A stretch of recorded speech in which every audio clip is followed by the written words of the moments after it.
Today's game on KFJB-TV is sponsored by First Rate Real Estate, Adland Engraving and Screen Print Company, Assured Partners, Brown's Shoe Fit, Central State Bank, your Marshalltown Dairy Queens, Eye Care Associates, Hy-Vee Marshalltown, Legends American Grill, Lennox Employees Credit Union, Marshalltown Area Chamber, Marshalltown Community College, Marshalltown School District, McGregor's Furniture and Mattress, Sandvik Enterprises, Scooters, Marshalltown, Sports Plus, State Farm, Tyler Pashong Agency, Wayward Social, Wells Fargo Advisors.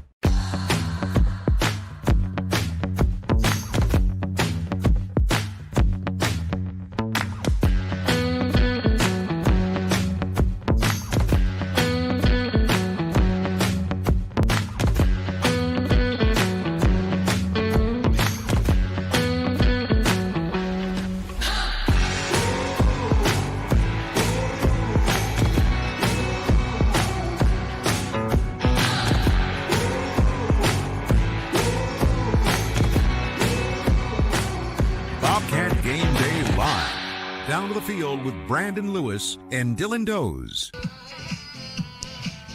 The fastest 9 weeks of the season rolls along. It's already week number 7 for the Marshalltown Bobcats. Welcome into Bobcat Game Day Live. I'm Brandon Lewis, Dylan Doze alongside me. Dylan, he's a little fired up here tonight. It's band senior night and his son Ian is getting recognized. Yeah, not you. So not me. Try to push him out of the way and get the limelight, all right? Not me, but we're really excited to see those 4 years fly by as a parent. No kidding. But also, just seeing that Marshalltown Bobcat band's been really good this year, being able to honor them. There is some cheer squad, youth cheer squad out, MFL night. It is a packed house on a beautiful, beautiful October night. I kind of feel like I should come down for his senior night as well. I mean, I've been there for most of his performances, and that's right. We've shared a lot of other senior nights together. Why not this one? Ian Doze and his parents, Brandon Lewis, Dylan Doze, and Aubrey Doze. Aubrey might not like that. No, she would not be a fan, but who cares? Yeah. Who cares? Into our match tonight. It is week number 7. Bobcats roll in at a mark of 3-3, coming off a disappointing loss at Waukee, where I felt like, again, it was another one of those games. They got off to a hot start, but mistakes just really made them pay down the line. It came down to the first 2 offensive series by Waukee. They were both 2-play drives. You cannot have that. And then the self-inflicted wounds. Bobcats ran the football for almost 300 yards. They did a lot of good things, but then they could not finish those drives. They could not make the big stops when necessary. And it almost feels like the third bite at the apple tonight. DCG, Waukee, earlier in the year, it was 29-28. It's going to be a tight ball, a similar matchup, and I think the Cats may be up to the task here tonight. So the Bobcats 3-3, rolling in is DCG. They're 4-2. They've had a little bit of a mixed bag of a season, but an impressive 29-28 win against the Waukee Warriors a couple weeks ago. Yeah. This is a team pretty battle-tested. They've got a lot of key contributors, but it's the consistency part for them as well, too. They're a pass-first team. Running is secondary. They have a lot of handoffs. That's what I should say. They have a lot of handoffs, but the more success that they've seen has been through the air. So their consistency should be passing it through the air effectively. Meanwhile, the Bobcat secondary going to try to get after it like they did last week. And I think last week for this DCG team, it was a woulda, coulda, shoulda. Starting with the good. You see Angle threw for over 400 yards. Now go to the bad. 3 interceptions. They only scored 14 points as Waterloo West was able to stop their run game and keep them out of the end zone. And I think if I'm DCG tonight, the big thing is you cannot turn over the football. You cannot throw it to the other team. You've got to maximize your opportunities. Yeah, that's for sure. And the Bobcats also have to maximize opportunities. Yeah. We've seen them, a couple weeks ago, they were driving down the field on their first drive of the game against Kennedy. They were helped out by 40 yards of penalties, and then you throw a pick or a pick into the end zone. Yeah, you get that pick, and then you also get a kick return called back on you. Big thing, I think, for the Cats is you've got to execute, because this is a turnover-making machine defense. They have 15 turnovers, forced turnovers, 8 interceptions. Three of their guys already have 2 picks apiece. Yep. They scored 3 touchdowns defensively. You've got to be locked in against DCG. It may be a tall task for the Bobcats as the RPI came out this week on Monday. First one for Class 5A. Bobcats come in at number 22, one of their best rankings in the first RPI since they came out 4 years ago. This is now the 5th year of RPIs in Class 5A to determine the top 16 teams in the playoff seeding. I know it's a tall task this week and next week, but you win those, you're going to put yourself in a really good position to sneak into the playoffs after a couple of rough weeks. I know it's, again, like I mentioned, tall task, but still, it gives you hope, right? I mean, a good feeling. Well, you look at it, you look at districts, and this year you have to play everybody in your district. Marshalltown's in a tough district. Dowling looming at the end of the season, so your matchups for the next 3 weeks will not hurt your RPI. You're not playing bottom rungs. If you can get an upset here this week and next week, you go into Dowling, you hope that that's enough to allow you to sneak into those playoffs. Coming up, we'll preview East Marshall and West Marshall. It is Bobcat Game Day Live from Leonard Cole Field in Marshalltown on KFJB-TV. The right insurance agent can make all the difference. Assured Partners agents represent multiple insurance companies. They can pick and choose from a larger variety of outstanding insurance options. Assured Partners also handles life and health insurance and Medicare supplement coverage. With access to local, regional, and national insurance companies, Assured Partners will create policies tailored to the coverage you need. For more information, go online to assuredpartners.com/Marshalltown. Power through partnership with Assured Partners in Marshalltown, Toledo, and West Des Moines. Brown's Shoe Fit has a great selection of athletic footwear, including Hoka, Brooks, On Cloud, Birkenstock, and Taos. Brown's Shoe Fit can find the right shoe for every occasion for both men and women, including dress shoes, casual shoes, work boots, and more.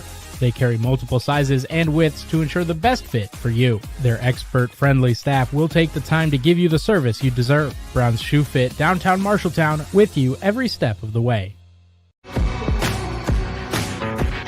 Bobcat Game Day Live. Back in on Bobcat Game Day Live, time for our East Marshall preview. Only a couple of weeks remaining in the season for East Marshall. Yeah, East Marshall last week, they got everything rocking and rolling. They've scored over 30 points the last 2 weeks in victories. The big thing that they got going was the ground game. Sophomore Caden Grant went over 100 yards, finally getting into the end zone from the ground that wasn't from the quarterback. This week, the third opportunity to face a top 10 squad. Maquoketa Valley has really been the primo in that Class 1A, that Class A area. They've been fantastic. They are not at all flashy. But Hunter Curley, their running back, averaging over 10 yards a carry. He's already up to 1,200 yards. And by the way, he only has 20 touchdowns on the ground. He's fantastic. For East Marshall, as they start to look for postseason and talking to their coaching staff, they think they've got to get one out of the last 2, and tonight would be a huge win. It would be a culture-defining win for East Marshall. Wyatt Stalzer, the senior stalwart on the defensive end, he's got to be the guy that leads that East Marshall Mustang defense to try to corral Curley as well as they can. It's my alma mater. I'm a homer, but I think East Marshall gets that culture-defining win here tonight. That is your East Marshall preview. Again, all brought to you by Sheer Envy in Gilman. When we come back, we'll preview the Trojans in week number 7 on Bobcat Game Day Live. Ready for a new look? At Sheer Envy in Gilman, you'll find everything you need to feel your best. From women's, men's, and children's haircuts to hair coloring, perms, facial waxing, spray tanning, manicures, and pedicures. Sheer Envy does it all. Whether it's a quick trim, a bold new style, or a little pampering, Jen has you covered. Call today to book your appointment at 641-498-2426. Sheer Envy in Gilman. Because confidence starts with great style. Fall is officially delicious at your Marshalltown Dairy Queens. Try the all-new Maple Cookie Shake, sweet, creamy, or dive into the ultimate duo, the Oreo Reese's Blizzard Treat. 2 icons, 1 cup, pure magic. Craving pumpkin spice everything? The Pumpkin Pie Blizzard Treat is back, loaded with real pumpkin pie pieces and topped with whipped cream and nutmeg. Or keep the summer vibes going with the Choco Dip Strawberry Blizzard Treat, a vacation in every bite. Hurry in, these fall flavors won't last forever. Happy tastes good at your Marshalltown Dairy Queens. Bobcat Athletics on KFJB-TV is powered by State Farm, Tyler Pichong Agency, mtownproud.com, Wayward Social, the place for bowling, games, food, and more, and Wells Fargo Advisors of Marshalltown, helping you pursue your financial goals.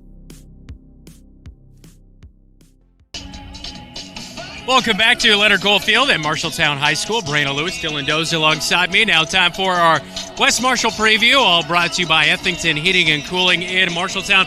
All right, Dylan, tell me about the Trojans.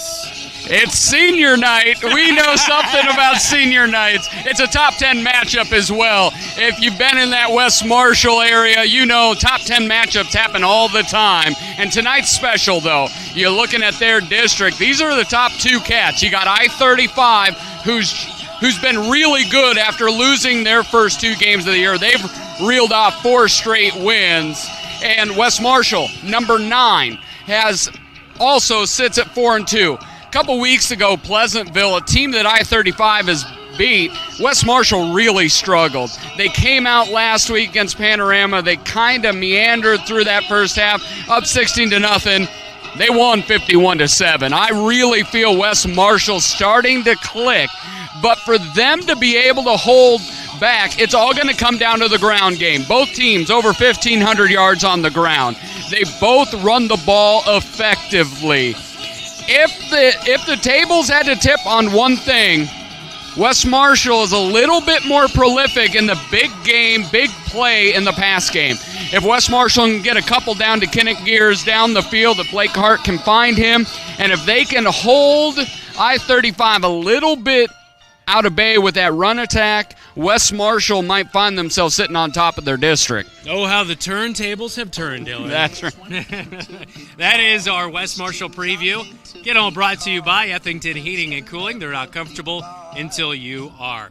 When we come back, it's our player spotlight. Week number 7, Bobcats, Mustangs on KFJB-TV. For 30 years, you've heard Ethington Heating and Cooling say they aren't comfortable until you are, and they mean it even more today than they did then. Ethington Heating and Cooling has provided Central Iowa with the industry's best equipment while delivering premier service and quality installation by a knowledgeable staff. From repairs and services to an entirely new system, Ethington Heating and Cooling does it all. A proud Lennox dealer as well as Trane, GeoComfort, and Mitsubishi. 641-753-5525. Ethington Heating and Cooling. They aren't comfortable until you are. YMCC, competitive athletics, affordable tuition, on-campus living, online courses plus 2 campus locations, unique programs, career training, small classes, short-term hands-on training. Choose MCC.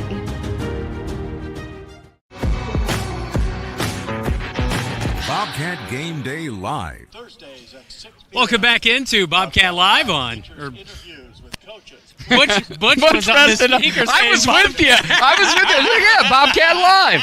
By the way, you were doing Bobcat Live. You had fun last night. The band was there. They were playing. It was great. We had the band. We had esports. We had drum majors. We had football. We had Big Nate Sinclair in there. We had it all. Yeah.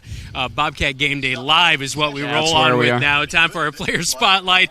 And let's start with Aiden Smitherman, number 2 for the Marshalltown Bobcats, but he is number 1 in the state with 3 kickoff returns for touchdowns. What have you seen on special teams where he's been able to turn it up a notch this year? I really think his vision has been something that's improved, but I think the blocking, I really think he's had some large avenues to run through. And then the other thing I've seen from him, how to utilize his speed. One thing we saw against Waukee the other night was the hesitation on that run, where he slowed down a little bit and then turned on the jets to make it open. He's understood how to use his athleticism instead of just trying to jam on the gas right away. Plus having a Hall of Famer like Ken Winkler as your special teams coach probably doesn't hurt either. Right, and that's nothing. Ken Winkler is my favorite coach to watch on the sidelines during special teams. It's its own joy. But the other thing I want to say about Aiden, especially last week, that pitch game became much more prevalent for the Cats. It seems like Aiden's starting to put everything together in all 3 facets that he plays, specifically running the football. When we throw, he shows some opportunity there, but his kickoff return is where he has a really good chance at being first team All-State. Yeah, we'll see if the senior can make a big play here tonight on special teams. Meanwhile, on defense, making plays last week, Drake Gersma had his best performance of the season. Came up with an interception against Beckett Baker, the starting quarterback for the Waukee Warriors. Reading the ball well, also rushing the ball well on offense, but really kind of growing into it. He reminds me of a little bit of that point guard out there on the football field. He plays football like he plays basketball. His ball skills, especially from the defensive back, has really become quite good. You saw Baker last week. We still don't know why he didn't throw it out in the flat, but Drake Gersma read his eyes, dropped in coverage, and was perfectly in place. He's just getting better and better, stronger and stronger. He talked about that a couple weeks ago on Bobcat Live, how he's been living in that weight room a little bit more to be able to bring more of the thump. Let me you got one of those gnats on you. Let me take care of you here. I appreciate it. This is what 6 years together looks like, folks. They'll take care of the gnats on you and everything. As we highlight DCG, I like this team. One, because you and me, we're both Mustangs. We I are. went to Armstrong Ringstead. We were the Mustangs. You went to East Marshall. We were the Mustangs. But this Mustang team, they are a team that's going to spread it out. We look at the player spotlight for them. Their starting quarterback, who is right now top 10 in Class 5A in passing yards, who can really throw it around, is Chase Ingle, the starting quarterback. Also a southpaw, first lefty we'll see this season. So you're looking at a southpaw, and it's a lot around the line of scrimmage. Heitland, the coach's son, is his favorite wideout. He'll throw it around there, but he has over 100 completions. That's top 5, so you know it's not just that 5-step drop and looking to heave it. He's going to go short to long, and you talked about in the opening, they're going to pass to run. Right now they've really struggled with that, but I think Engel, if you don't force him to think differently, if you just allow him to sit back and attack a soft zone, it's going to be a really long night for the Cats. They're going to have to mix up some blitzes from that linebacker perspective. Speaking of blitzing on the defensive side of things for DCG, Connor Stolpe, their leading tackler in Class 5A as well. I watched that Waukee game, and it was Stolpe on the tackle, on the tackle. He's got 2 sacks. This guy's all over the field. Well, you look at him, he has the most tackles in 5A by like about 10 tackles. It is not all that close, and he just makes play after play after play. But, when he's right in the middle, and we talked about a little bit earlier, I think his ability to stop everybody, not to miss tackles, allows that defensive backfield to kind of make some risk, go after plays. They're not having to come up to help in the tackle game. They can sit back, pick off passes, and make big plays happen on that defensive side. Well, Bobcats need some big plays against that DCG defense. We'll see if they can, coming up at 7 o'clock tonight. Coming up on Bobcat Game Day Live, it is our Cat Connection, our Radio Iowa Scouting Report. We're going to preview the games around the state of Iowa, and our pregame chat with head coach Adam Goodvin. You're watching Bobcat football right here on KFJB-TV. Preschool to graduation day, Marshalltown Community School District prepares students for success in a global world. Embrace the lead with curriculum that prepares students for tomorrow's challenges, giving your child unmatched college and career advantages. Embrace the lead by developing talents beyond the classroom through extracurricular opportunities and by focusing on student well-being and whole child development. Create a global learning community right here in Marshalltown. Learn more at marshalltown.k12.ia.us. McGregor's Furniture and Mattress is your local furniture store in Marshalltown. With their extensive inventory, you're sure to make a winning selection when you shop McGregor's for your bedroom, living room, and dining room furnishings. McGregor's has the right play for every room in your home. McGregor's Furniture and Mattress is proud to be your locally owned and operated furniture store since 1896 and very proud to support Bobcat Athletics again this season. McGregor's Furniture and Mattress, downtown Marshalltown, open 7 days a week.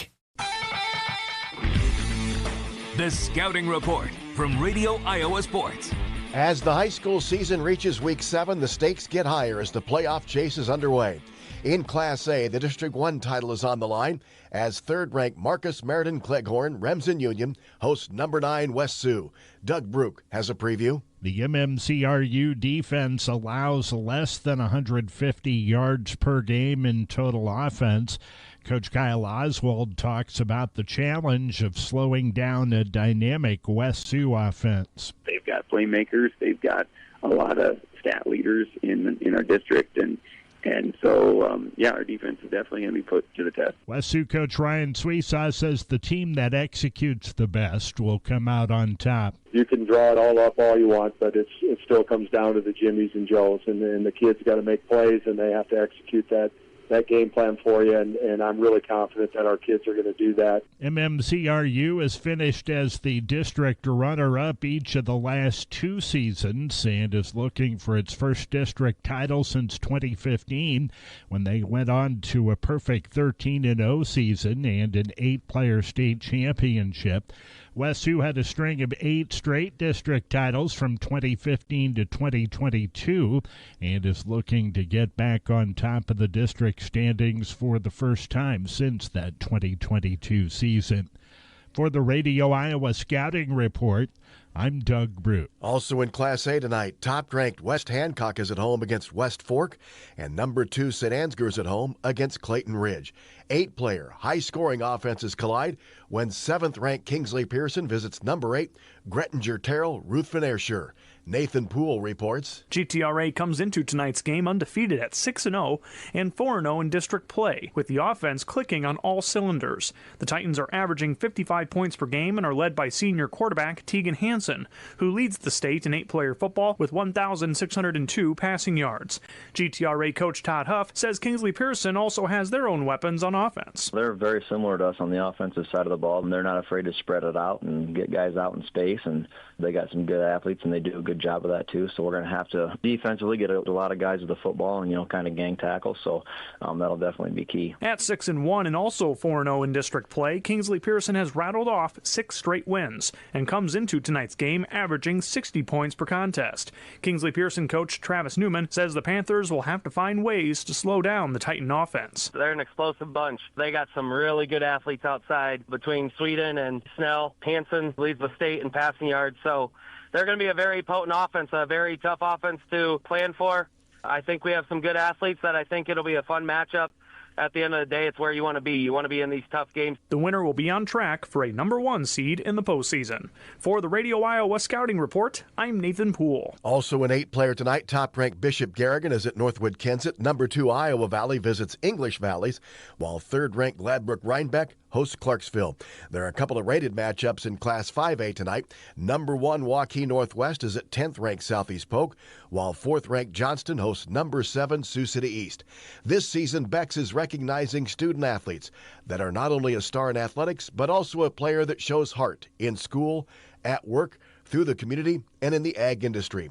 Besides competing in cross-country and track, Hallie Kelchin of Cascade is student body vice president, and through FFA helps with the kids' pedal pole. We do have some little kids that can't reach the pedals, so we just kind of push them along with their tracker just to make them feel involved and happy. Sometimes they'll win a certificate it's more just to get the more kids involved in agriculture and get our name out there for FFA. BGM's Bo Burns is a four-sport athlete and also served as a youth basketball referee, giving him a new appreciation for high school officials. I'm sure youth basketball isn't as stressful as high school, but yeah, I definitely felt some pressure making some calls. Audubon's Lane Elmquist enjoys showing livestock and says the commitment required is on par with athletics. We get up early in the morning and work on them, feed them, rinse them, walk, all the things every morning and night, and it's honestly more work than sports that I'm involved in, and we put a lot of time and hours into it to hopefully get the results that we want. As a standout distance runner, Sibley Ocheden's Ben Byers competes for individual medals,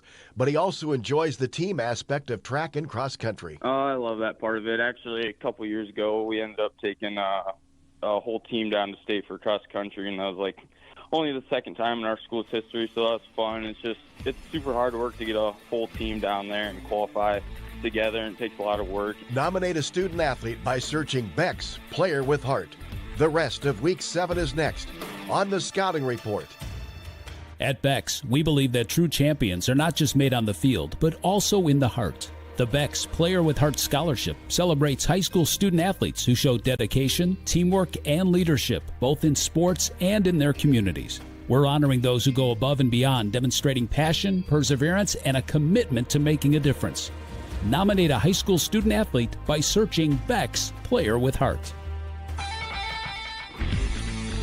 The Scouting Report from Radio Iowa Sports. In Class 2A, the lead in District 3 is on the line tonight as second-ranked Osage visits Crestwood. Joe Haskovic has a preview. The Green Devils are led by senior quarterback Quinn Street, who has completed 66% of his passes for 1,042 yards and 13 touchdowns, while rushing for over 700 yards on the season as well. Crestwood head coach Justin Denner says that trying to slow down Street will be a key in tonight's game. We know he's going to make plays, but we just have to try and limit the number of plays that he makes in order for us to be successful here tonight. The Cadets come in tonight's contest on a 3-game win streak, and Coach Denner believes that the Cadets need to be more physical and efficient tonight to compete against the Green Devils. So we've got to be more physical this week on the offensive side to help get our rushing attack going, and then in the passing attack, if we're doing our quick game, we've got to execute that at a high level. If we're going to try and take a shot, we've got to put ourselves in a position where our receivers can go and get it. The winner takes sole possession of first place in the district race with 1 week remaining. Osage wraps up the regular season next week, hosting Forest City, while Crestwood plays host to Waukon. For the Radio Iowa Scouting Report, this is Joe Haskovic, KCZQ Cresco. 2 of the 4 teams tied at the top of the Class 2A District 8 standings collide when Grandview Christian hosts number 9 Van Meter. Grandview Christian coach John Safford says it's a huge opportunity for a program that in just a few years has gone from 8-player to Class 2A. Last spring, when we got the schedule, we were like, oh, we're with Van Meter. And now we're like, hey, we're with Van Meter. And it's exciting. The guys are excited. They're like, hey, let's go get them. So it's a great opportunity at our place, senior night. The guys are excited and ready to go. 2A District 2, 4th-ranked Okoboji's at home against OABCIG. Noah Caruso reports. The OABCIG Falcons come in with a 4-2 record and have won back-to-back games after losing 2 straight, with their most recent win coming against Esterville Lincoln Central 50-21. And with slight changes to the offense for OABCIG, it has led to a huge turnaround for transfer quarterback Rafe Jensen. In the back-to-back wins for OABCIG, the juniors thrown for 356 passing yards, completing 78% of his passes, with a passer rating of 213.9. As Larry Allen, head coach of the OABCIG Falcons, has been pleased with this improvement and is expected to be a key X factor in the game against Okoboji. I think, we made some changes offensively, shortened up our passing scheme a little bit, and Rafe has really embraced that. And for the Okoboji Pioneers, they come in with that flawless 6-0 record, but were battle-tested last week in a 34-31 victory in overtime over Southeast Valley, where Okoboji would score 14 points in the fourth quarter and prevailing in overtime. From Okoboji for KDSN Sports and the Radio Iowa Scouting Report, I'm Noah Caruso. 3A, 2 of the teams tied at the top of the District 3 race collide when 10th-ranked Davenport Assumption hosts number 8 Wahlert Catholic.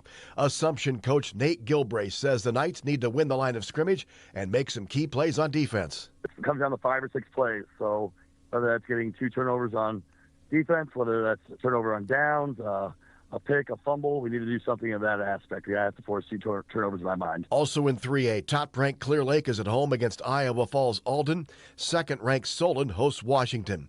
Class 4A, there's one rated matchup. It finds fourth-ranked Adel ADM visiting number 9 Glenwood. Top-ranked Cedar Rapids Xavier is at Waterloo East.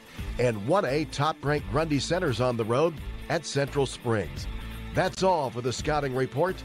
For Radio Iowa Sports, I'm Todd Kim.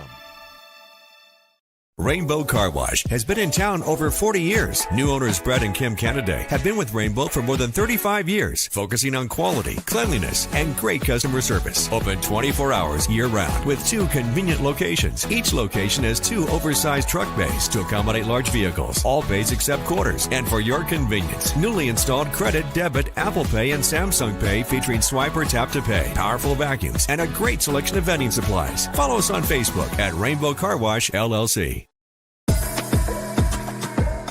The Cat Connection, powered by State Farm, mtownproud.com.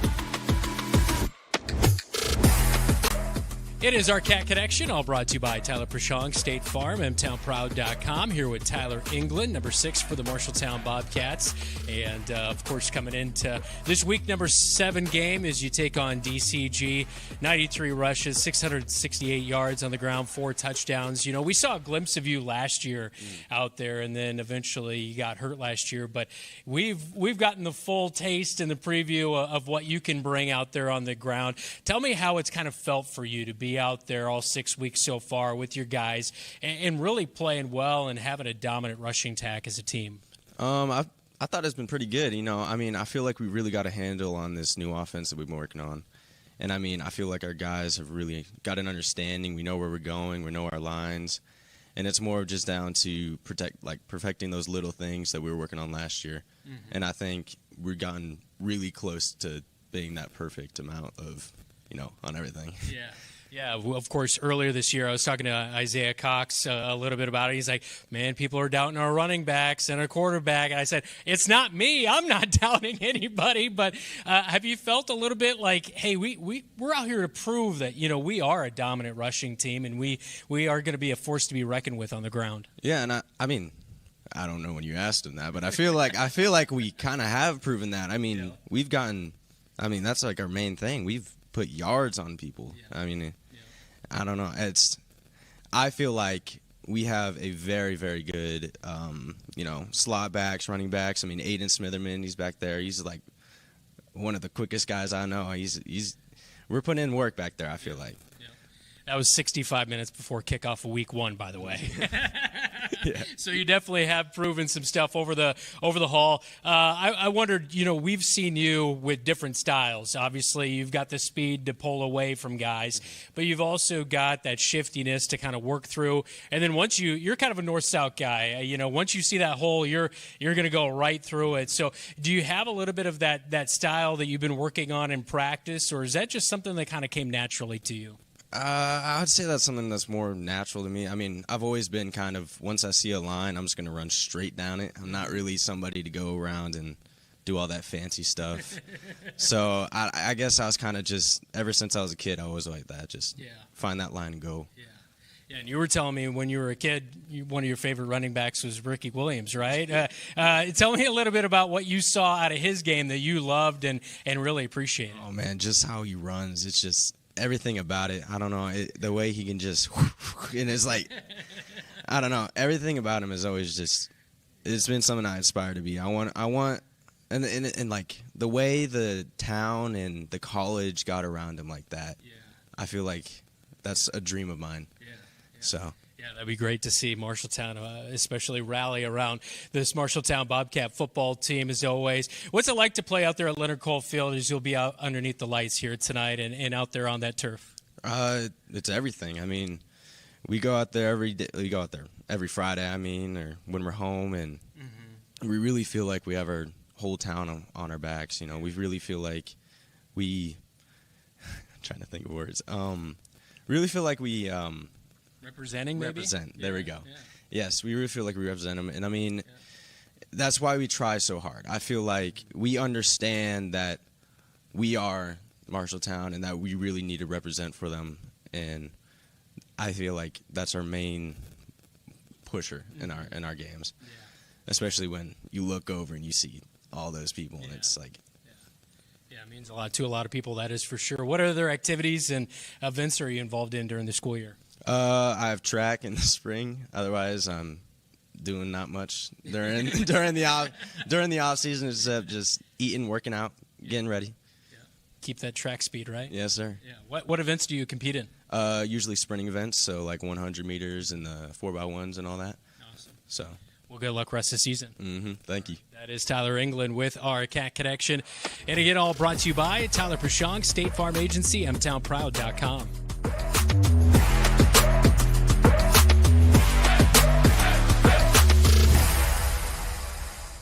Like any good neighbor, sometimes you move. Here at Tyler Pashong State Farm, we have moved to our new office location at 2110 South Center Street here in Marshalltown. I'm Tyler Pashong. I'm so proud of my team and what we have helped build, but we couldn't have done it without you. We are passionate about what we do and care about the community we serve. I invite you to our new location and see how we can make a positive impact in your life. We'd love to talk to you about what makes you M-Town proud.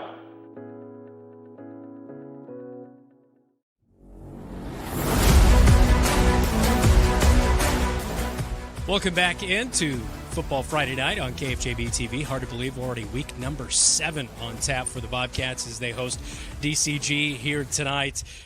Coach, first RPI of the season came out. Your team at number 22, top 16 make it. It feels like your team in a good position. Next 2 games especially are really solid opportunities for your team to go out and compete well. You know, you get a couple wins, try to sneak in the back end of there. Did you feel like when you saw that, you know, you're in position to give yourself a chance to get into the playoffs here? Yeah, absolutely. I mean, you know, obviously we want to take it day by day and give ourselves the best opportunity to be in that position. But, you know, when you look at the big picture, you know, it's definitely out there. Mm-hmm. And, of course, no surprises. You see some of the top teams around the state in that RPI. Were there any teams that you thought it was kind of interesting how it lined up, or not really? Not yet. I'm sure I'll feel that way over the next few weeks. You know, as we wind down and things start getting more in place for what the playoffs will actually look like. But you know, I think this first release was probably pretty spot on. Yeah. Of course, coming off a loss on the road at Waukee last week, 55-13. But I after that game, I was just impressed with how your team bounced back as far as the effort and the energy. It left a much different taste in your mouth last week compared to the week before against Kennedy. Did you kind of feel the same way? Yeah, you know, that was a big focus that entire week of practice was effort, and we're continuing to build on that this week. And you know, it's really rewarding to see our kids really take that personally and really challenge themselves and challenge each other every single day in practice. And you know, I think they understand that that's what it takes, and it takes doing that over and over again and being consistent with that to give yourself a chance and be in a position to win football games, because those don't come easy. And you know, you got to play with a chip on your shoulder, like you're going to go out there and win every single snap, and that takes elite effort. Yeah. Your team kept grinding away last week on the ground, 268 yards in the end of it. Kind of surprised me at the end of it. I knew we saw some great runs out of your athletes out there, but another strong game from Jamison Niehaus as he was just over 90 yards, had a touchdown on the ground. Being efficient, continuing, no matter the opponent, to be able to put up those kind of yards. What's that say about the continued effort in your team to establish that run-first mentality? Well, I think, you know, talked a little bit with Coach Cox yesterday. I think our kids are really getting, you know, a lot more crisp with what we're doing in our option game, and really, you know, I told you from week 1 that having disciplined eyes, you know, we just continue to get better with that, and they know where to go with the football, and you know, we're really trying to hone in on the details and improve, you know, at the top of our blocks, you know, instead of bouncing off guys, you know, sticking on those blocks and finishing plays and getting our slots up in the alleys to get in the way and make plays and all those little things that, you know, we've got to take the next step forward in that part of the game to really to see some big improvement and hopefully different results here over the next 3 weeks. Yeah. How impressed have you been with the job that Coach Cox has done and kind of helped lead that running back crew? I know you fought hard to get him up here from Ottumwa to join your coaching staff. We're very thankful we got him. He's a high-energy guy, really gets the kids. When we're missing that, he can provide that, and the kids really feed off that. And he's a smart guy, very dependable. And, again, couldn't be more proud of him and the work that he's been doing for our slots. Yeah. Speaking of a guy who plays a little bit of slot, Drake Gersma, he also plays safety. He had one of his best games of the year last week. He had a pick against Beckett Baker in the end zone, a tremendous interception, and he read the tight end all the way and cut that off. And then he also was up there in the top with 6 total tackles last week. What have you seen out of his improvement, continued week after week back there in the secondary? Yeah, Drake is a ball hawk kind of sort. I mean, he's a good athlete, good instincts, and he just knows where to go. You watched that play a week ago like you were talking about. He kind of came up in from behind and saw that guy was wide open and undercut it and made a play. And, I think that's just instincts right there. And, on the offensive side, we moved him to slot from receiver early on in the year. And, he just continues to get better there every single day too. With those natural instincts, it makes things go a heck of a lot smoother than maybe some others. But, very proud of him and his ability and his willingness to learn a new position and provide a spark for us in the offensive backfield. Yeah. Makes it apparent why he's a point guard on the basketball floor too, right? Absolutely. Yeah, he's a smart kid. Smart kid, very competitive. Yeah. It is DCG in town for week number 7. We'll preview that with Coach when we come back at a Football Friday night on KFJB-TV. At Sports Plus Sports Medicine and Physical Therapy Center, we customize each patient's treatment plan to their individual needs. What does that mean? It means that not every back or knee problem is treated the same, and that your program will be unique and designed especially for your needs or problem. This improves how quickly you will return to work or sports. The Sports Plus staff is encouraging and takes pride in your successful recovery. This is just one more reason why champions choose Sports Plus Physical Therapy as their favorite place to rehabilitate and train.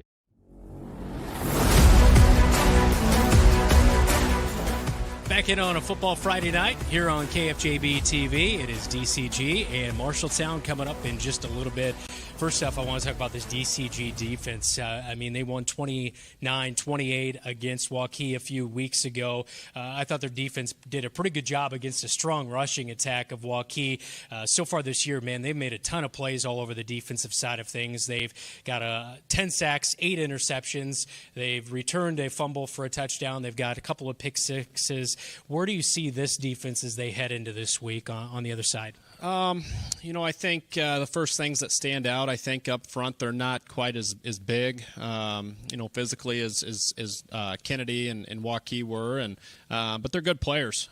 They line up where they're supposed to, and they play with a motor. And then 46 in the middle there, I think he's got his nose in every single play. He's all over the place, and more than likely going to be the best linebacker we see all year. I think statistically it kind of shows that. And secondary-wise, I think they're very solid. I think they're very good in their fundamentals, and they're in the right place a lot of times. And so it's going to be a good challenge for us. We're fortunate it's going to be a home game, and hopefully the energy's high.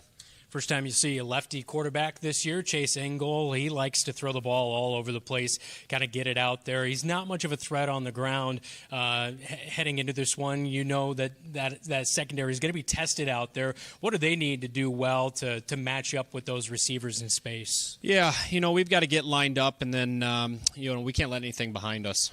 They've got some weapons, and the Engel kid does a good job of knowing where to go with the football and getting rid of it on time. He's really good at anticipating receivers coming open before they are, and if he gets the ball in number 3's hand or a couple of those other guys, some dangerous things can happen. So I think it's very crucial that we're aligned in the right spot, and we identify where those guys are, and we keep everything in front of us, and then we swarm up and make a play. Did you see anything off the film last week? They lost 20-14 to Waterloo West that you can maybe exploit in this game? They really struggled to run the football, and I think they're a lot more comfortable throwing the football. So I think our down defensive linemen have got to get a good rush and do their job. And and then I think it all comes back down to the secondary. We've got to take a huge step forward this week and go out and expect to make plays. That's something that we talk a lot about is, don't expect someone else to do it. You go make the play. Be in position, go make a play. One of the best rushing attacks faces a pretty good passing game. I have to imagine this is the game where you really want that 8:55 drive like you had against Mason City, right? Yeah, let's come away with 6, though, this time. Yeah, absolutely. Good luck tonight, Coach. I appreciate it. All right, that is Adam Goodvin with our pregame chat on a football Friday night on KFJB-TV. Wayward Social is the place for fun. With 20 lanes of bowling, leagues for all levels, great food and drink options, an awesome arcade, there is a ton of fun to be had at Wayward Social. And that's just on the inside. Step outside and enjoy patio life at Gutter Point with drinks, shuffleboard, live music, and fun atmosphere. Follow Wayward Social on Facebook for updates on specials and live music. It is all on South 6th Street in Marshalltown. Visit wayward-social.com to plan your next visit to the place for fun. You're an empty nester closing in on that retirement property. Chances are your plans didn't include mom moving in, but life happens and you do the right thing. Wells Fargo Advisors can help. For more than 125 years, we've created wealth management and investment strategies aimed at achieving our clients' personal financial goals. When retirement means caring for yourself and a loved one, turn to Wells Fargo Advisors. Together we'll go far. Wells Fargo Advisors is located at 14 East Southridge Road in Marshalltown. Call them at 641-752-5401. They're a member SIPC. The following is a presentation of Bobcat Athletics on KFJB-TV.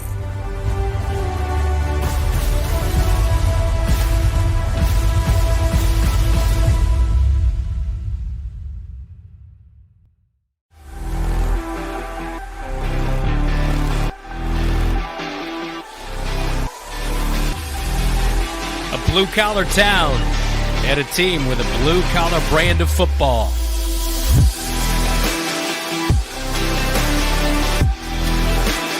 It's in the end!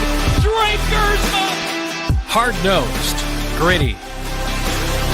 Touchdown! Bobcats! Aiming to overcome adversity and never backing down from a challenge.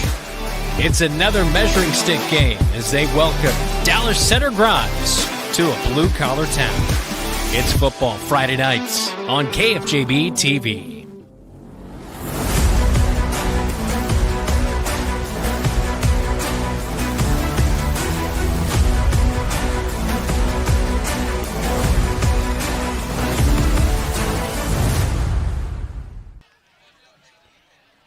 Week number 7 of the high school football season. Brandon Lewis, Dylan Doze alongside me. We welcome you to Leonard Cole Field as kickoff just moments away here on your home for the Cats. News Talk 1230 AM 93.9 FM and right here on KFJB TV. Time to dive in to tonight's matchup between the Mustangs and the Bobcats. Mustangs are 4-2. Cats are 3-3, coming up of a couple of blowout losses. Yep. Meanwhile, Milwaukee obviously came up on the short end against DCG, and then they lost last week to Waterloo West. These are two teams that are starving, I guess you could say, for a victory here tonight. This one means a lot as we dive into our matchup. The big difference maker, you got one of the best rushing attacks in the state going against the biggest passing offense out there as well.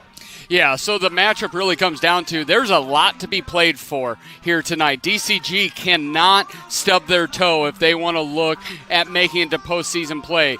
Bobcats have zero margin for error right now. And when it comes down to the pass game of DCG, they're going to want to score it a little bit more quickly. They're going to want to go up and down the field. The Cats with their run game, what they're going to have to do is to control the clock. That means stay in front of the chains. Don't have those 3rd and 11s, 3rd and 12s. Be 3rd and 2, 3rd and 3. And then you've just got to stack first downs. This is not going to be a lot of 85-yard plays. This is going to have to be 10 yards, 5 yards, and then maybe hit a 20, 30, 40-yard run. But it's all about ball control on the ground for the Cats. DCG is 12th in the RPI. They have the 8th best passing attack with 1,245 yards through the air. They meet the 22nd team in the RPI, the Marshalltown Bobcats.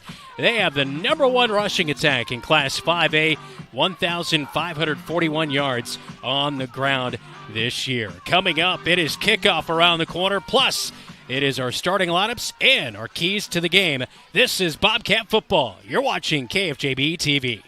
When you need a plumber quickly, try Century Plumbing of Marshalltown. We specialize in service plumbing, not new construction or large remodels, so we get to our customers faster, from clogged drains to water heaters and everything in between. We can help with a guaranteed appointment and quality, efficient service. I'm Sarah, co-owner of Century Plumbing, and I'd love to book your appointment today. Call 641-750-0108. That's 641-750-0108. Bobcat Athletics on KFJB-TV is powered by McGregor's Furniture and Mattress. Quality furniture for every room in your home. Sandvik Enterprises of Marshalltown. Let them deliver for you. Scooters of Marshalltown. Amazing people, amazing drinks. And Sports Plus. SportsPlusTherapy.com. Back at Leonard Cole Field for week number 7. Be sure to subscribe to KFJB-TV. We appreciate the support. Be sure to like and obviously turn on those upcoming notifications. Don't miss any games here on KFJB-TV. Coming up through the night, we'll get scoreboard updates thanks to Jeff Brooks back at the radio studios. All brought to you by Central State Bank. Let's step aside right now for the Marshalltown High School Marching Band with our national anthem. The theme for Fire Prevention Week 2025 is Charge into Fire Safety. Lithium-ion batteries in your home. This year's theme aims to build awareness of high numbers of lithium-ion batteries present in our everyday lives and educate people on the importance of using the correct charging equipment, never damage or use damaged lithium batteries, and keep batteries away from heat sources as well in ventilated areas. Along with this special theme, the Marshalltown Fire Department would like to remind everyone to check your smoke alarms and to practice a plan for getting out of your house in case of a fire. Ladies and gentlemen, our national anthem.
MHS Marching Band with our national anthem. Now time for tonight's starting lineups, all brought to you by Sandvik Enterprises in Marshalltown. Let them deliver for you while we deliver the starting lineups here tonight. First up for the DCG Mustang offense here tonight, Chase Ingle will be the starting quarterback, the lefty, 7th best in 5A with 1,233 passing yards, 10 touchdowns through the year, 6 picks. He'll hand off to Osborne Grimm, 115 rushes this year for 504 yards. That's 5th most in 5A. Heitland, Wright, and Heidengarten are the wide receivers. Wyatt Valenta is the tight end, 19 receptions, 3 touchdowns this year.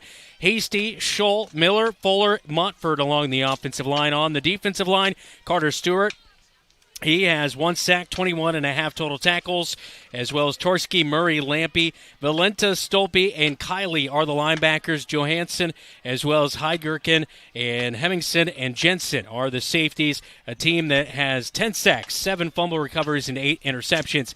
On the offensive side for the Bobcats here tonight, it looks like this. Jamison Niehaus, the quarterback, as he has 11th best yards per carry at 7. Gaston Ferris is the B-back, as well as Tyler England, Aiden Smitherman in the slots.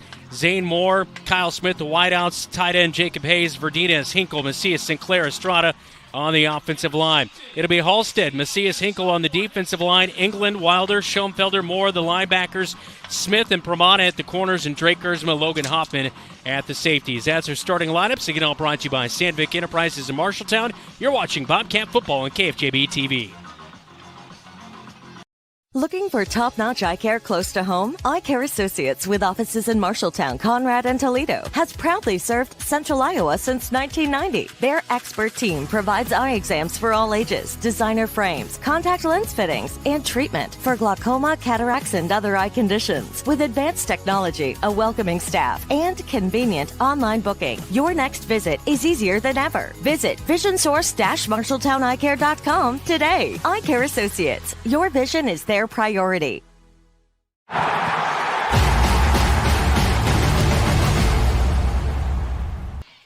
Welcome back to Leonard Cole Field. Now time for Keys to the Game, presented by First Rate Real Estate.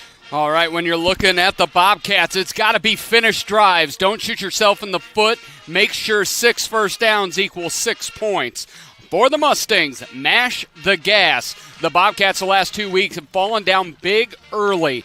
If you're DCG, be the Mustangs that you are and run free right away. That's today's Keys to the Game, presented by First Rate Real Estate. Here come the Cats! It's week number 7 of the high school football season at Leonard Cole Field. Kickoff is next between the Cats and the Mustangs. Good call tonight, man. You too? You think what I'm thinking? Let's go to Legends for a Bobcat burger. Hi, guys. What are we hungry for today? I think we're going to do 2 Bobcat burgers.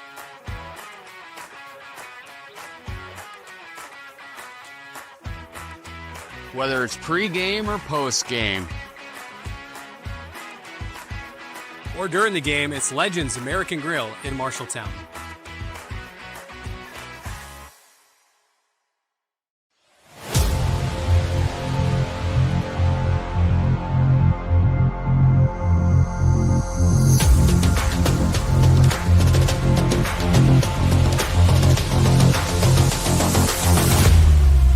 Intercepted. It's Niehaus, a sophomore, makes the pick at the 20.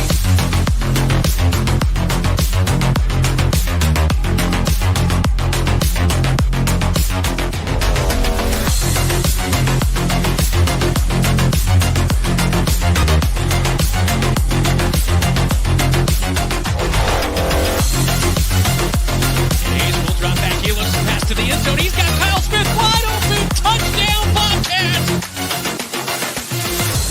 Bobcat football starts now!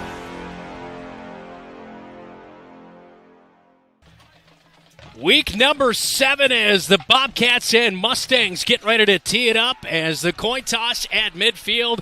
Our very own Keith Stewart with the shot at midfield. We welcome him back after he went through some health concerns last week. It's great to have him back on the crew here tonight, Dylan. The only thing that'll be lacking with Keith on the sideline is the YouTube chat. The YouTube chat will be a little bit quieter tonight. Well, we welcome you in. I'm Brandon Lewis, Dylan Dose, alongside me, Zach Tomish, our producer, Elijah Bond, Keith Stewart on camera coverage, Xavier Dose is our statistician, and Jeff Brooks back at the radio studios. Bobcats, if you're listening on the radio dial here tonight, appreciate that. In their blue tops with white bottoms, DCG red bottoms with the white tops. Here tonight, Bobcats are 3-3, coming off a loss 55-13 last week at the hands of Waukee. Waterloo West downed this DCG team last week 20-14, and then last night, Waterloo West took down Kennedy in a tight game as well. So, you can't make anything out of this high school football season. And Waterloo West got destroyed by Fort Dodge earlier in the year. Yeah. So you don't know which way is up. No, that is for sure. Our kickoff tonight is all powered by Century 21, Marshalltown's #1 home team, the polyrealestateteam.com. Bobcats will return the opening kickoff here tonight. Aiden Smitherman will be back to return. 8 returns, averaging 45.9 yards per return. That's 5th best in 5A. He's #1 with 3 touchdown returns on the season. But will he get a shot here tonight as kicking off for the DCG Mustangs? He's been very good. Yeah. I was watching him in warm-ups. He hit the play clock out there. But he couldn't do it on demand. You offered him a crisp 20 if he could do it again, and he missed it. Alman Islamovic will tee it up. 21 kickoffs, 13 touchbacks on the season as the ball teed up at the 40-yard line. 12 minutes on the clock. Week #1. Well behind us, Dylan. This is the fastest 9 weeks of the season. But the temperature's about the same. Kickoff is at the goal line, and that will be a touchback as Smitherman goes back and fields it in the end zone, and that will set up shop for the first time here tonight for the Bobcats at the 20-yard line. Is starting quarterback Jamison Niehaus. You get a look there at the huddle as they'll head onto the field momentarily. Best rushing attack at 5A. I thought it was great to see. They struggled against Kennedy, but getting that offense going last week, 268 yards on the ground. This is 35th out of 36 passing team. Yep. You know that's not the strength of the Bobcats, but good to see them roll up that amount of yards. We'll see if they can do it again here tonight against a pretty good DCG defense that likes to turn it over. 4th most interceptions in Class 5A heading in here. Handoff right up the gut. It will go off of left guard, and it's going to be a 2-yard gain for the Bobcats on first down as Gaston Ferris helped off the bottom of the pile. Or was that England that time? It was J.J. Schoenfelder. All right, so a little change to our lineup here. J.J. Schoenfelder finally working back healthy. We saw him play earlier this season, but against Waterloo East, he suffered a lower leg injury as we've mainly just seen him at the linebacker spot ever since then. So a 2-yard pickup. It's 2nd down and 8. Ball resting on the far side hash. Bobcats heading towards the east end zone here in the opening quarter of play.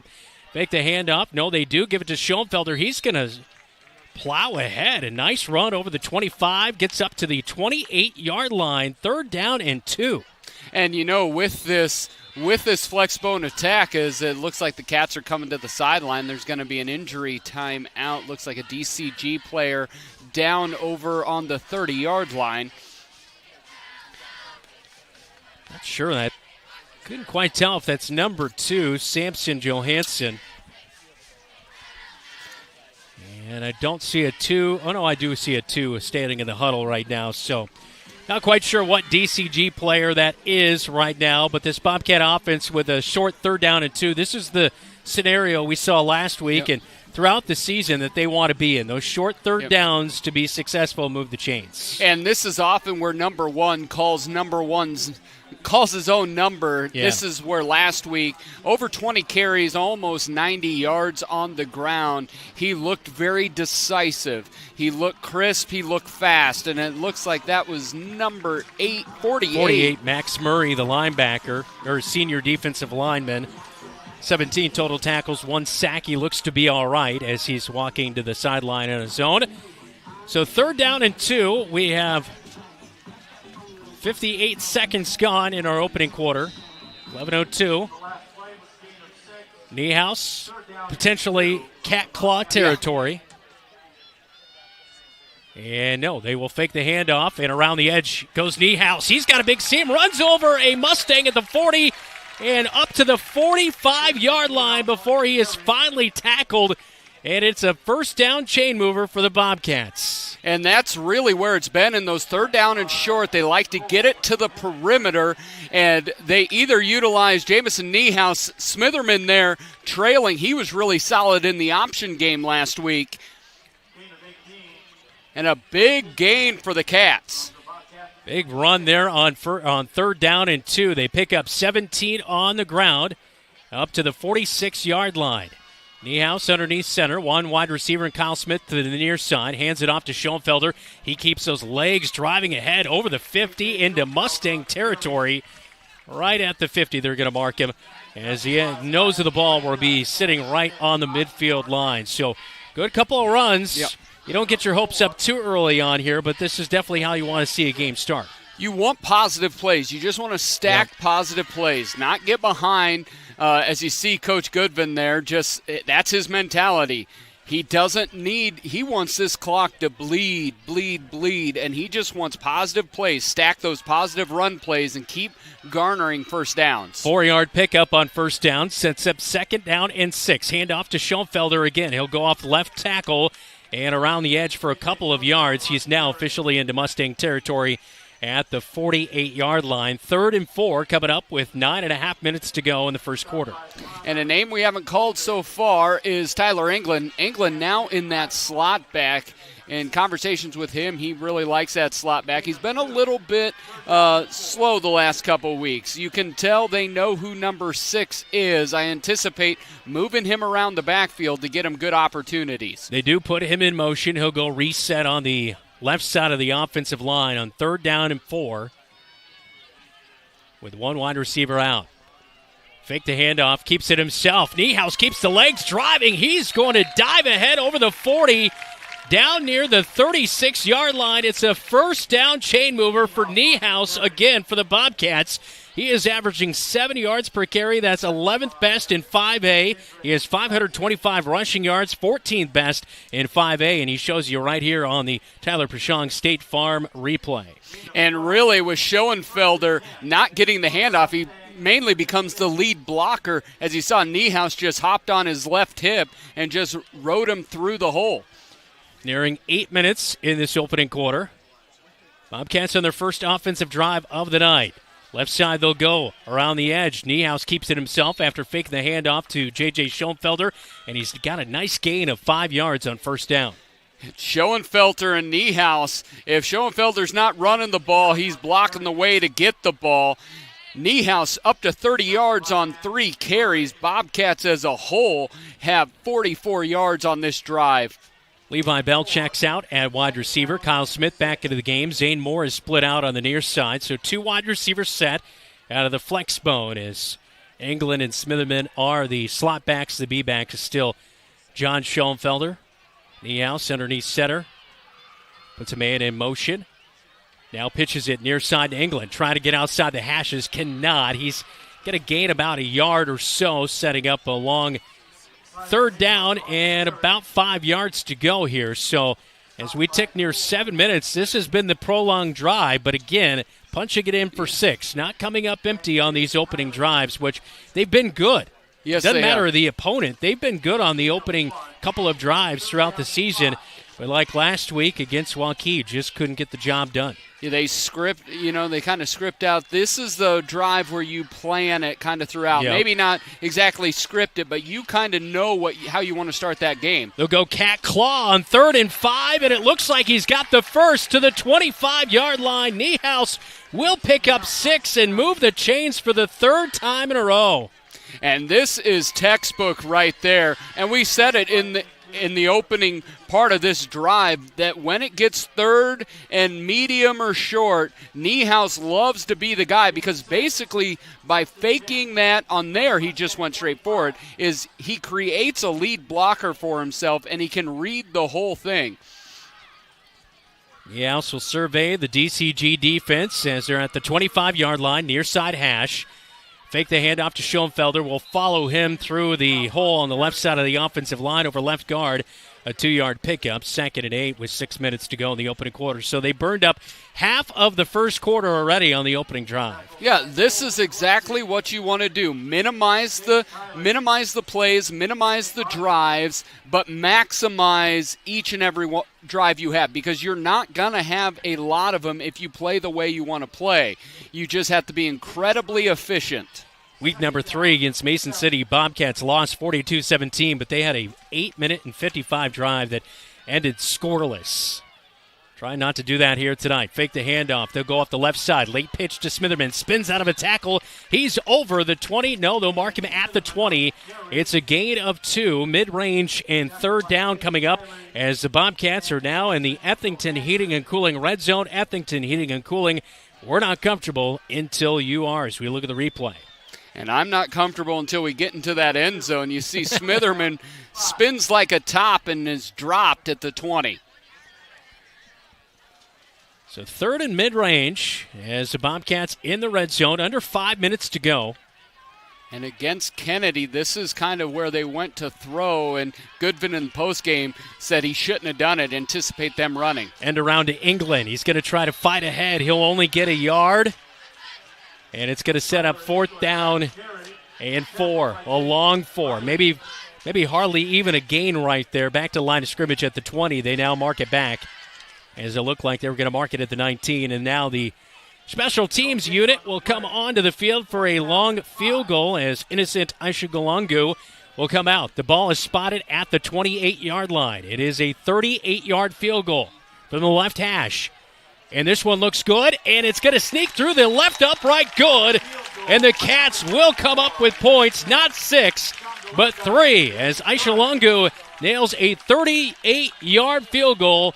Cats lead 3-0. First quarter, 4:12, KFJB-TV. At Lennox Employees Credit Union, we take care of you like family. We're all about personal service, going above and beyond for our members. Whether it's home, auto, or other financial services, we're here for you. Take advantage of our always low interest rates or exclusive perks being a member can bring. Unlike others within personal services, at Lennox Employees Credit Union, we're all about that personal service. We find great joy meeting with our members to discuss their financial needs or big dreams. It's easy to become a member. Stop in today. Lennox Employees Credit Union, a family place.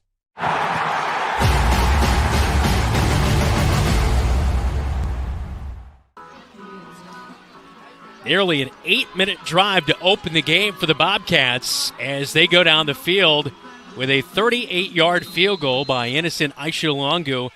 And it is good, 3-0, early lead. Century 21 kickoff is away, angled to the near side. It is out of bounds. And that will set up good starting field position for the DCG offense at the 35-yard line with 4:12 in the opening quarter of play. All right, this is an offense for DCG that comes out for the first time tonight, averaging 26.5 points per game. Chase Engel, the lefty quarterback, is their signal caller. He'll hand off a lot. 115 rushes this year for Ozzie Grimm, 5th most in Class 5A. They like to have what looks to be a little bit of a balanced attack, but it ends up being more of a passing offense. And the Bobcats secondary will have to play a really good game against the big playmakers. They're going to have to keep everything in front of them and then go attack and get the tackle. They're going to have to get them down on first try. Otherwise, you see them all spread out already. They're going 3 wide, single back. Out of the shotgun for Engel. He's got Grimm to his right. Fakes the handoff. Will throw to the far side of the field. Just a quick little 5-yard out route. It is caught up to the 50, spinning out of a tackle and dropped in Bobcat territory. It's Hudson Heidgerken as he makes his 7th reception of the season. Comes in with 6 receptions, 97 yards, and a touchdown on the season. And that's where Permana, you do want to play a bit soft on there not to get burned, but when that ball's in the air, you've got to bust your tail to get over there. He's a little late to get over there, able to get a quick 19-yard play to start off their drive. Trips near side, shotgun formation. They'll hand it off this time. Breaking through a tackle is Grimm, and he'll get himself a nice gain on first down for about 5 yards now. 2nd down and 6 coming up as Osborne, Grimm with 4 touchdowns on the ground, 17 receptions, 124 yards through the air. So he is kind of that dual threat out of the backfield. He can do a little bit of everything, kind of the perfect back for what DCG does. 2nd down and 6. Pass out to the near side. Trey Gersma with almost his 2nd pick of the season. The throw was off the mark, intended for Chase Heitland, and that was been pick 6 as Drake Gersma read that all the way, but drops it at the 40 as he was going for the pick, and reading the ball well as we look at the replay. And you see the Cats also brought a blitz there, couldn't get home, but my goodness, Drake Gersma would still be running. He's seeing the ball much better than early on in the season. He's kind of been – Juan Pablo Perez was injured week number 1, and he's been kind of forced into that situation back there in the safety, but he's just continued to get better. Put a man in motion. The pitch is off the mark, and we look like we have a false start. No, I it's believe. A forward pass. Forward pass, so it's going to be incomplete. I saw the far side official look like he dropped something, but it might have just been his ball marker in place of the potentially the fumble there, but it is going to be ruled an incomplete pass, bringing up 4th down and 6. That is the good thing about that play for DCG. Yeah, since it's Kansas City does that a lot, of course, and it's because if it drops to the ground, no issues. 4 wide, 4th and 6. They'll go for it. Engel drops back. He's looking near side for his running back, Ozzie Grimm. Catches it at the 45, slips a tackle up to the 40, close to a first down, and I believe he may have it by about a half yard. Bobcats saying no. Far side official looking at the near side official, and now it looks like it's going to be at the 38, which would place it short. They need to get to the 36-yard line for the first down. It looks like it's at the 37, maybe 38, and it is going to be a turnover on downs. Bobcat football. How about that? A great tackle there at the end. A couple of Bobcats pursued well and were able to get the running back, Grimm, who just got the feed out from his quarterback at Engel in the flat. Really good job by that defense. It seemed DCG kind of shot themselves in the foot with a couple different plays there. But the Cats made sure Niehaus couldn't get there for the tackle, but great job by the secondary making sure they could not reach the yard to gain. And this is the point of the game, Dylan. I'm probably not saying anything you're not thinking. You have to get 6 on this drive. You could not settle again. No, this is where you want to assert yourself. Get some doubt in the mind of the Mustangs. 2:37 to go in the opening quarter of play. Late pitch. Oh, it's a bad pitch, and it's a fumble, and it's going to be picked up and taken all the way into the end zone for a touchdown. On the recovery, it's Luke Lampy, the defensive end, the senior. Niehaus with a terrible pitch out late to Smitherman. He had an open seam, but he pitched it, and he ran into his own guy, and it's taken in for a touchdown for DCG's defense. That is their 4th defensive touchdown on the season. And really, he put it right in there, but he pitched it right into a tackler there. And you could say a poor wide receiver block out there. He did not kick out to give Smitherman the lane, which therefore he basically blocked the defender into Smitherman. If that was effectively blocked out there, that could have been a big play. PAT is up, and it is good as Lampy, Luke Lampy, 87 for DCG, the fumble recovery, and 6. It's 7-3, 2:24 first quarter on KFJB-TV.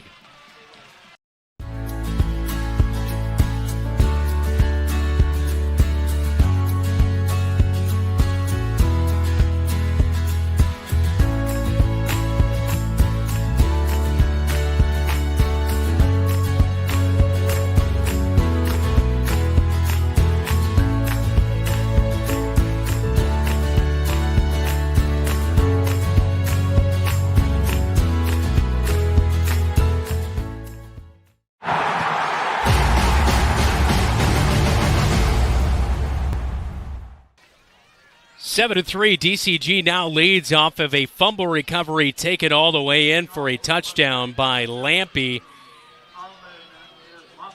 As we take a look at the replay on KFJB-TV, about a 35-yard fumble recovery for a touchdown, about a 30 as he picked it up there. But regardless, it's 7-3 DCG, and this has been the Cats' story over the past couple of weeks. Turnovers, and it results in the other team scoring quickly just like that. Yeah, and you look out there, Kyle Smith was kind of open-handed. You gotta hit your guy. You got to move him, and it's going to be returnable. Kickoff all powered by Century 21 as Aiden Smitherman will take it up the gut as he faked the reverse to Tyler England, and not a great return up to the 13-yard line as it was a deep kickoff. This is the kind of night you might want to just let that thing go back. Yeah, into the end zone. Either that or, play against what's thought. Hand that off to England. Make them see something a little bit different. And that because they're not expecting England to keep it. You know, if they've watched any film, you know where the big plays have come. So 51 yards on the ground for the Bobcats here tonight. And they opened up with a long drive, nearly 8 minutes to open the game. Ended up in a field goal for 3. Had a turnover on downs with the defense, but then the first offensive play out of it. Fumble recovery for 6. Niehaus packs it in. Fakes the handoff, runs right up off a right guard, but there is nowhere to move there. A gain of 1. It's 2nd and 9 coming up. And now it's time for the Cats to adjust to the adjustment. You know, they saw a lot of Niehaus early. This is where you're going to have to figure out a way to get England around, because right now he's been a non-factor for the last couple weeks, and they have not sought to get him the ball maybe in places where he can really do something with it. Scott Heitland, head coach for DCG. His defense pretty stingy this year, only averaging 16.5 points per game. 2nd and 9 for the Bobcats. Wide receiver split out to the near side. An option play to the near side. They'll go with Gersma. Late pitch, spins out of a tackle. He's up near the 20-yard line. It's going to be a really nice gain of 5 yards for Drake Gersma. Maybe a little bit more, setting up 3rd and 3. And one of the things, if you're Niehaus, you have to still utilize every aspect of the flex bone, and that includes the pitch. Yes, there was a fumble, but you cannot be afraid to pitch it out there. You've got to have a really short memory and make the right read and trust your read. Drake Gersma gliding right there for nice yardage. 12 rushes, 96 yards, a touchdown on the ground so far this season. 3rd and 3, the Cat Claw. Niehaus right up the middle, and he's going to be close to the first down marker, but it looks like it's going to bring up 4th down and inches. I'm going for it. They haven't shut down the Cat Claw here, and it looks like they will have to run one more play in this opening quarter, about a 2-second difference between the play clock and the game clock. Cats quickly at the line. Niehaus barking out the signals, puts Smitherman in motion. He'll reset on the right side of the offensive line. DCG is loading the box here. I don't think they're going to go for it. I think they're just going to run. 10 seconds on the play clock. Niehaus. And it looks like a timeout's coming. And it will from the near sideline with 4 seconds to go in the opening quarter of play. Timeout.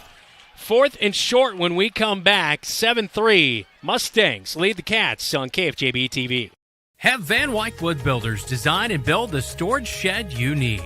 So many different options to choose from. Van Wyck Wood Builders, just 5 miles south of I-80 in Grinnell on Highway 146. Online at vanwyckwoodbuilders.com. Refinance your auto loan with Members First Community Credit Union. For a limited time, refinance your auto loan from another lender and receive 1% cash back up to $500. Scan the QR code to apply online. Call us or visit a Members First branch.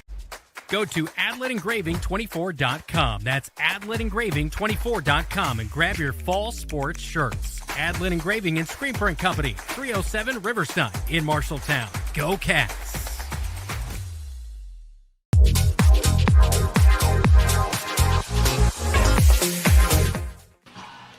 4th down and inches to go for the Bobcats out of a timeout. They will go for it. Risky here in your own territory by head coach Adam Goodvin. Niehaus underneath center. He'll take the snap. He's going to push ahead. Rolling over the pile to the near side. The near side hashes. It's going to be close. Officials will stop the time, and we'll see if they do have enough. DCG thinks they got the Cats off the field. We'll see if they bring the chains out. First down. They called it. Okay, first down. And we look at the replay. This is the type of stuff you do in college football 26 on your dynasty, but I actually think it's the right call here tonight. Heavy underdogs at home.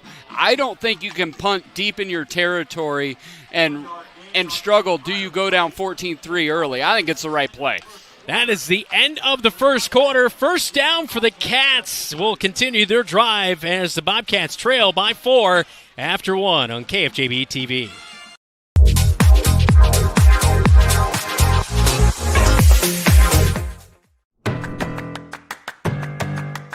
In Iowa, we are fortunate to have a lot of opportunities to get involved in at our schools.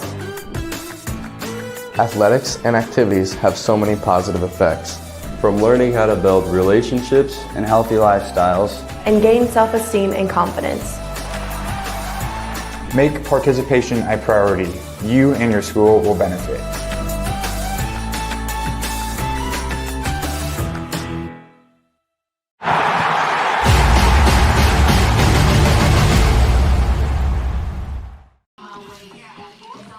Time for a Central State Bank scoreboard update. Central State Bank, discover what they can do for you. Locations in Ames State Center and in West Des Moines. Dylan, we'll get a scoreboard after this play. It is first down for the Bobcats at the 24-yard line. Ball on the far side of hash as the Bobcats now drive to the west end zone. Handoff England. Boy, he rips right through the hole off of left tackle, and he is near a first down. I believe he has it. It's a gain of 10.5 yards on first down. All right, that scoreboard update, Dylan.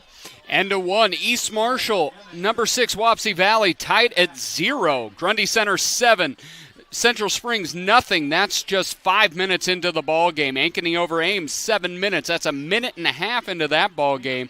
Baxter and Colonesco tied at 8, with Dowling leading Waukee 7-0 with just 2:30 left to go in the first, and Waukee Northwest 7, Southeast Polk nothing. Saw the replay there on the England run. He has 668 yards on the ground. Bobcats go to the air for the first time tonight. Niehaus looking downfield, fires late over the intended target, and Kyle Smith as it sails into the DCG bench on the far sideline, bringing up second down and 10. But back to England, 7th most rushing yardage in Class 5A. He's got the number 1 rushing touchdown of 95 yards this year. That was against Des Moines East. He's averaging 7.2 yards per carry. Yep. He's been so impressive in his junior season. Yeah, you see, and they went with a little bootleg there. I like that they're throwing when they do throw. I like that they threw on first down. Play a little bit against. Don't wait till it's 3rd and 8 to throw the football. Yep. Less predictable, that is for sure. Bobcats with a reverse play to the near side to Smitherman as he came off the right side of the offensive line, but it was bottled up in the backfield. And the leading tackler for DCG, Connor Stolpe, 66 total tackles, number 1 in 5A, 8 tackles for a loss. He'll add another one right there. A loss of 2 yards by the Bobcats, 2 sacks, a fumble recovery, 1 interception. Man, I don't know if your middle linebacker can do much more for you than he has this year. I think that makes any defense looks good. When the heart of your defense, the one who calls out all the signal, the glue that keeps it all together, is that productive and efficient, you're going to be a good defense. 3rd down and 12 for the Bobcats. They'll go to the air. Niehaus is back. He dumps it out in the flat as he finds Gersma. He might get a yard or so, but that's going to be about it, as it will bring up 4th down and 11. And here comes the special teams unit for the Bobcats. So a little bit of a wasted 4th down conversion there. You don't get a whole lot, but it maybe does help you with your field position flip here. And we'll see Logan Hoffman out to punt. We saw him last week. I thought he did a really nice job, as he had 4 punts last week against Waukee, averaged 27 yards per punt, but did a nice job to compose himself back there. Yeah, you see, first time Bobcats got behind the sticks, and this one's going to be a good one to the far side of the field, as the initial tackle was slipped, but then finally falling down is Heitland. A good return up over to the 41-yard line. That one was fading towards the DCG far side, as the punt came from the near side hash for the Bobcats. But you take away Logan Hoffman's one bad punt early on there. He was averaging at least probably 35, 40, nearly 40 yards last week. And that was a great punt, almost outkicked his return coverage there. Yeah, 41-yard kick in the air, and I still trying to figure out if it was the turf monster or a fingertip that knocked him down, but he had wide open lane to the end zone.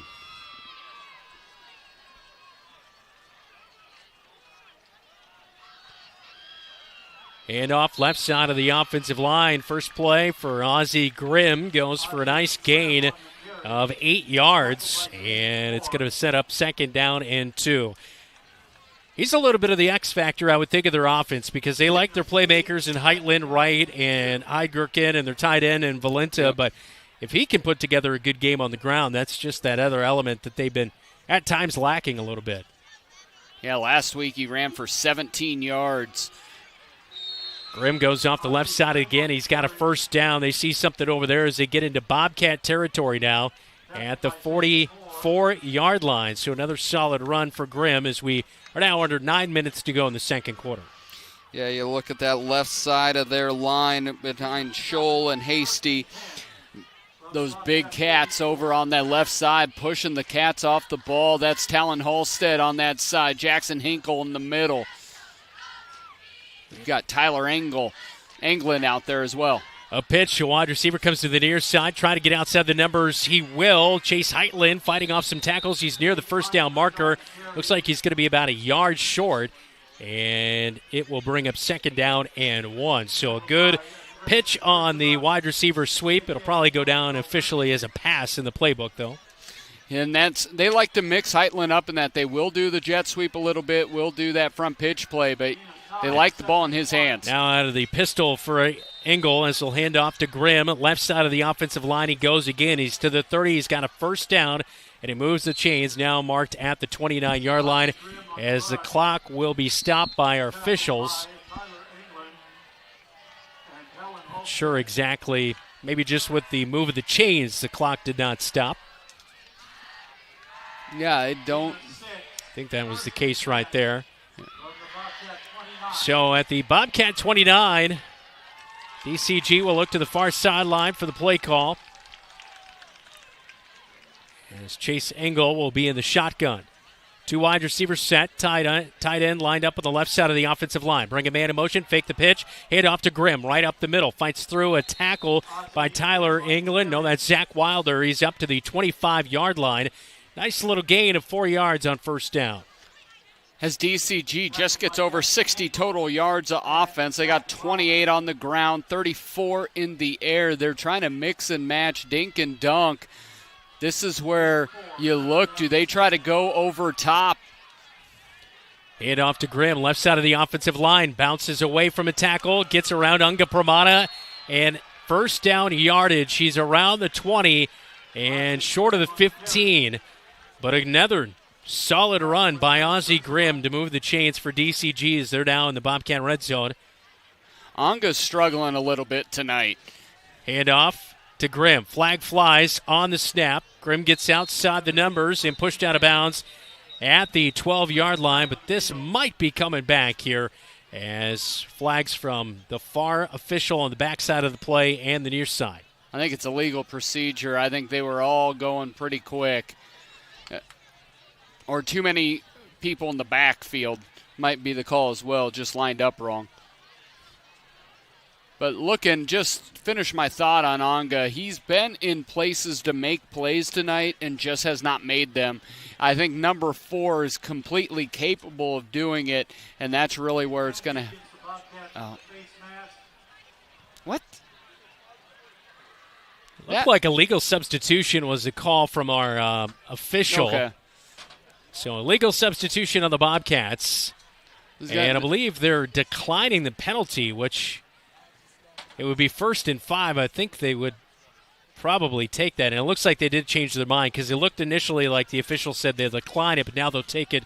So 1st and 5 at the 13-yard line for DCG.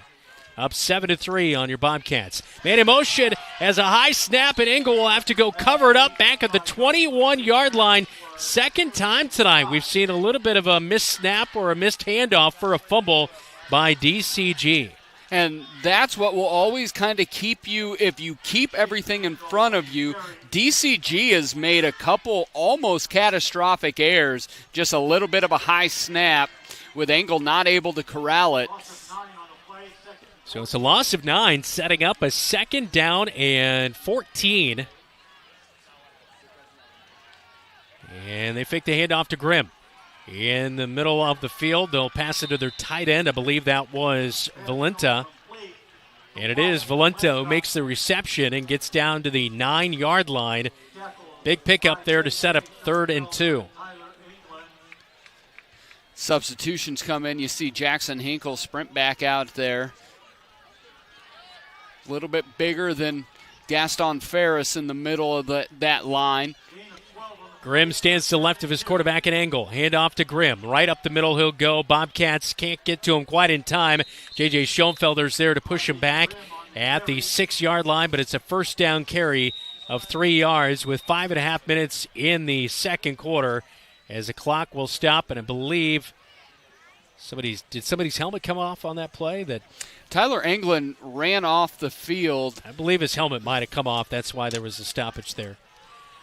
First and goal at the 6. Ball on the near side hash for Dallas Center Grimes. And the snap, hand off to Grimm. Left side of the offensive line he'll go. He sidesteps through, works his way back towards the hashes on the near side, and he's down to the 1-yard line. It is a 5-yard pickup, second and goal for the 1. And this is, sometimes this is for pass first teams. You sometimes overthink this 3 feet in front of you. Yeah. And when you're still running out of that pistol. Hand off to Engel again, or Engel hands it off again to Grimm, but he's stopped in the backfield. Zach Wilder, Zane Moore, J.J. Schoenfelder there to make the stop all the way back to the 4-yard line for the Bobcats. Third and goal from the 4. 3-yard stop in the backfield. Huge play for the defense. This is my old man yelling at clouds is, with the new offense of a lot of things running straight out of the pistol, if you can only run out a pistol and you're at the 1-yard line, you just set yourself up to have plays like this where the defense just tries to read and guess and you're 3 yards in the backfield. Put a man in motion on third and goal from the 4. They'll drop back to pass, swing it out into the flat on the near side. The Bobcats have him stopped at the line of scrimmage. Great pursuit. J.J. Schoenfelder all over the field here tonight, as well as Smitherman, the corner out there on the near side, and Logan Hoffman, the safety, come up to help make the play. Fourth and goal from the 4, and the special teams unit is out as we look at the replay. And Bobcats did a great job of stringing that out, shedding their blocks, and getting around the ball handler and being able to bring him to the ground. Dylan Lackland will line up for the field goal. I almost thought I was out there. 11-yard line. It's a 21-yard field goal, but a tight angle. Snaps good, holds good. The angle looks good, and it is good. And it's 10-3. Mustangs strike for 3, but the Bobcats come up with a huge goal line stand. The defense has been really solid. They've given up some plays here and there, but, man, they've been tough. Only giving up 3 first-half points here from the defense. 7, of course, being on that fumble recovery for a touchdown. 3:25 before halftime. Bobcats trail 10-3 on KFJB-TV. Some say life is like a road trip. Is it a coincidence Scooter's Coffee is a drive-thru? We don't think so. Whether you need a coffee while you enjoy the view, to just get you through the long stretch, or to refuel between stops, Scooter's Coffee is there, brewing up delicious coffee, espresso blenders, smoothies, iced drinks, and more, with the convenience of a drive-thru so you can stay on the road and enjoy the ride. So go ahead, scoot on around. Amazing people, amazing drinks, amazingly fast. Scooters in Marshalltown.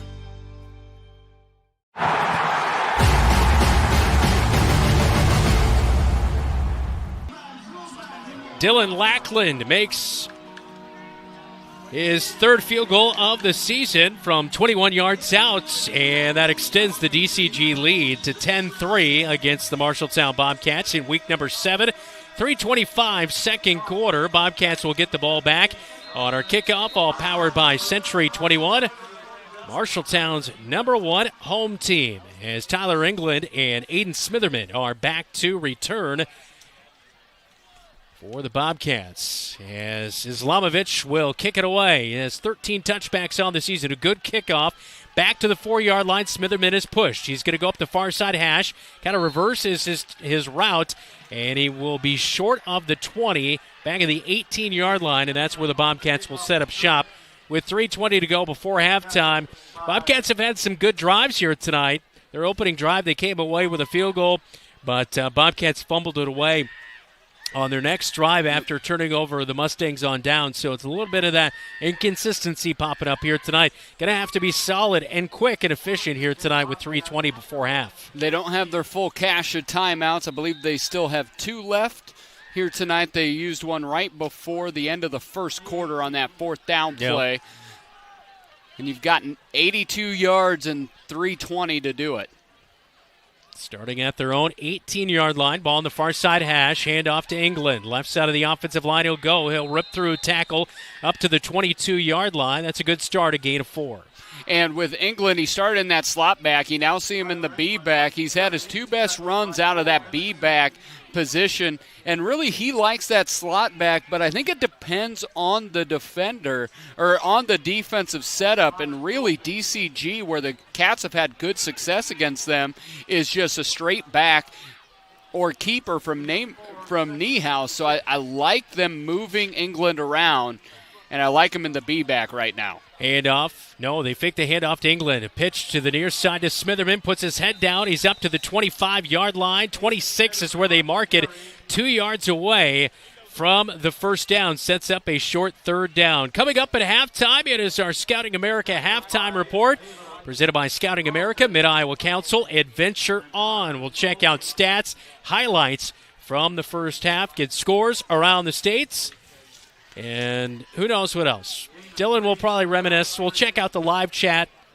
We'll give some shout-outs. Hand off England on 3rd and short. Boy, he burst through the seam, and it looked like he was going to have a big gain.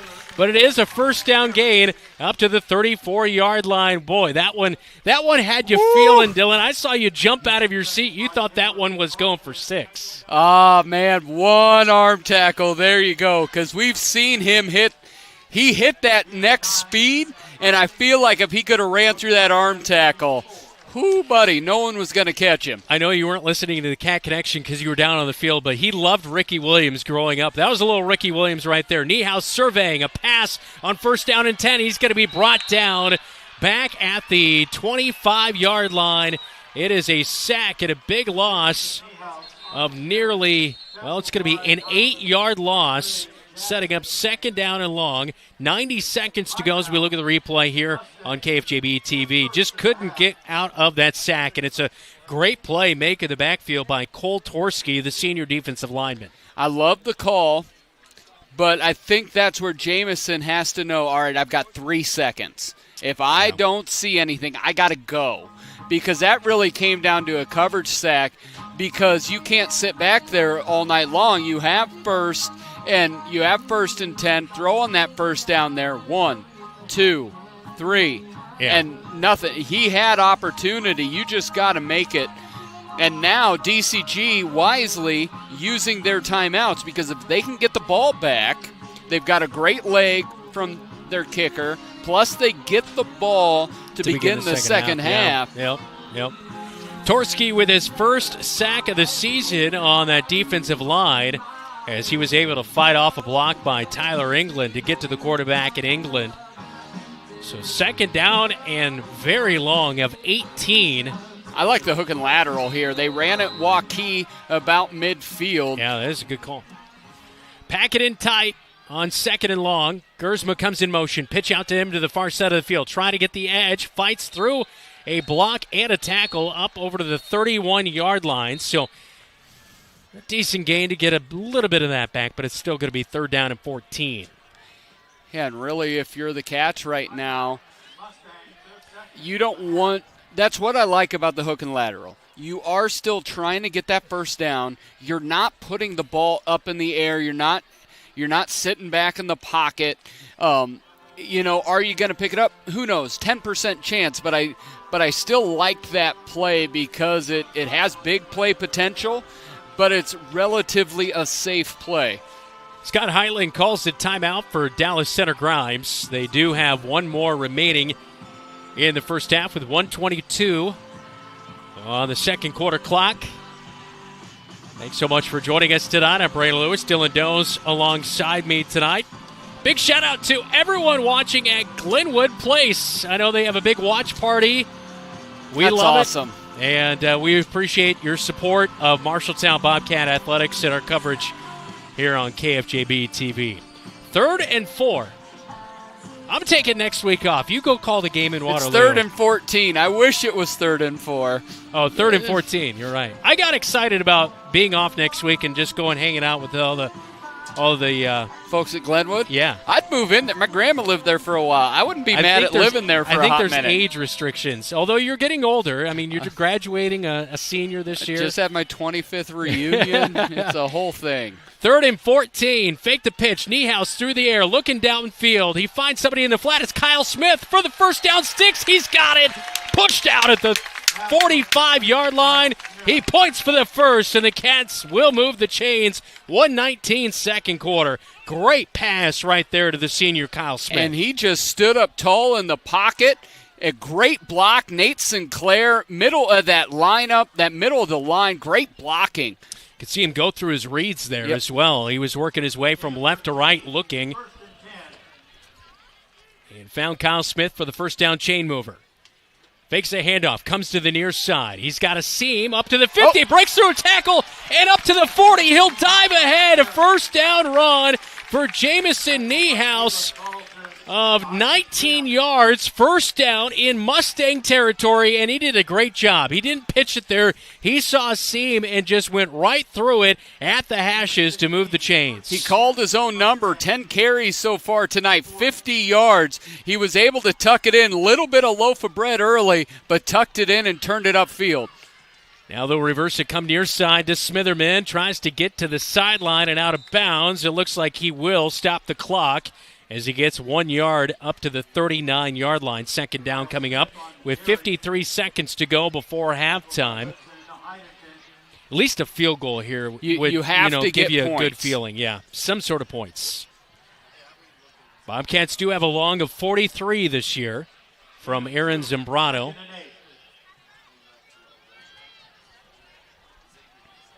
We saw Innocent Aishalongo with the field goal earlier tonight from 38 yards out. Bobcats now put Jacob Hayes in a sweep. He's going to go deep. He's looking for Kyle Smith. Oh, he will drop at the 5-yard line trying to lay out for the catch, but it was just a little bit too far. Jacob Hayes, though, with a great pass, and his shoe. Did his shoe come? No, his shoe didn't come off. It looked like his shoe came off on the pass. It looks like Jacob Hayes is all right, but this is the threat. Your tight end was your starting quarterback last year, and he lays one out for Kyle Smith, but just about 2 yards too far. Great job by DCG of staying home. Yeah. Because can you think so little? They have not run that action all year long. They have not put Jacob Hayes in that position, and DCG just stayed home. Great job. Handoff England goes left side of the offensive line. He's going to push ahead. And it looks like it's going to be a gain of about 5-6 yards. Tyler England is saying there was a face mask. He's pretty upset about it, maybe getting poked in the eyes. Kind of looked like maybe he was motioning that to the official. Fourth down is coming up. Meanwhile, Nacho did a good job to contain himself right there. He was getting roughed up on the backside of the play as we look at the replay on KFJB-TV. And you see that, down in there, there's extra. Oh, he got his helmet pushed against the ground. Pretty hard late in that. 4th and 4 coming up with 38 seconds. Bobcats take the timeout. 1 timeout remaining.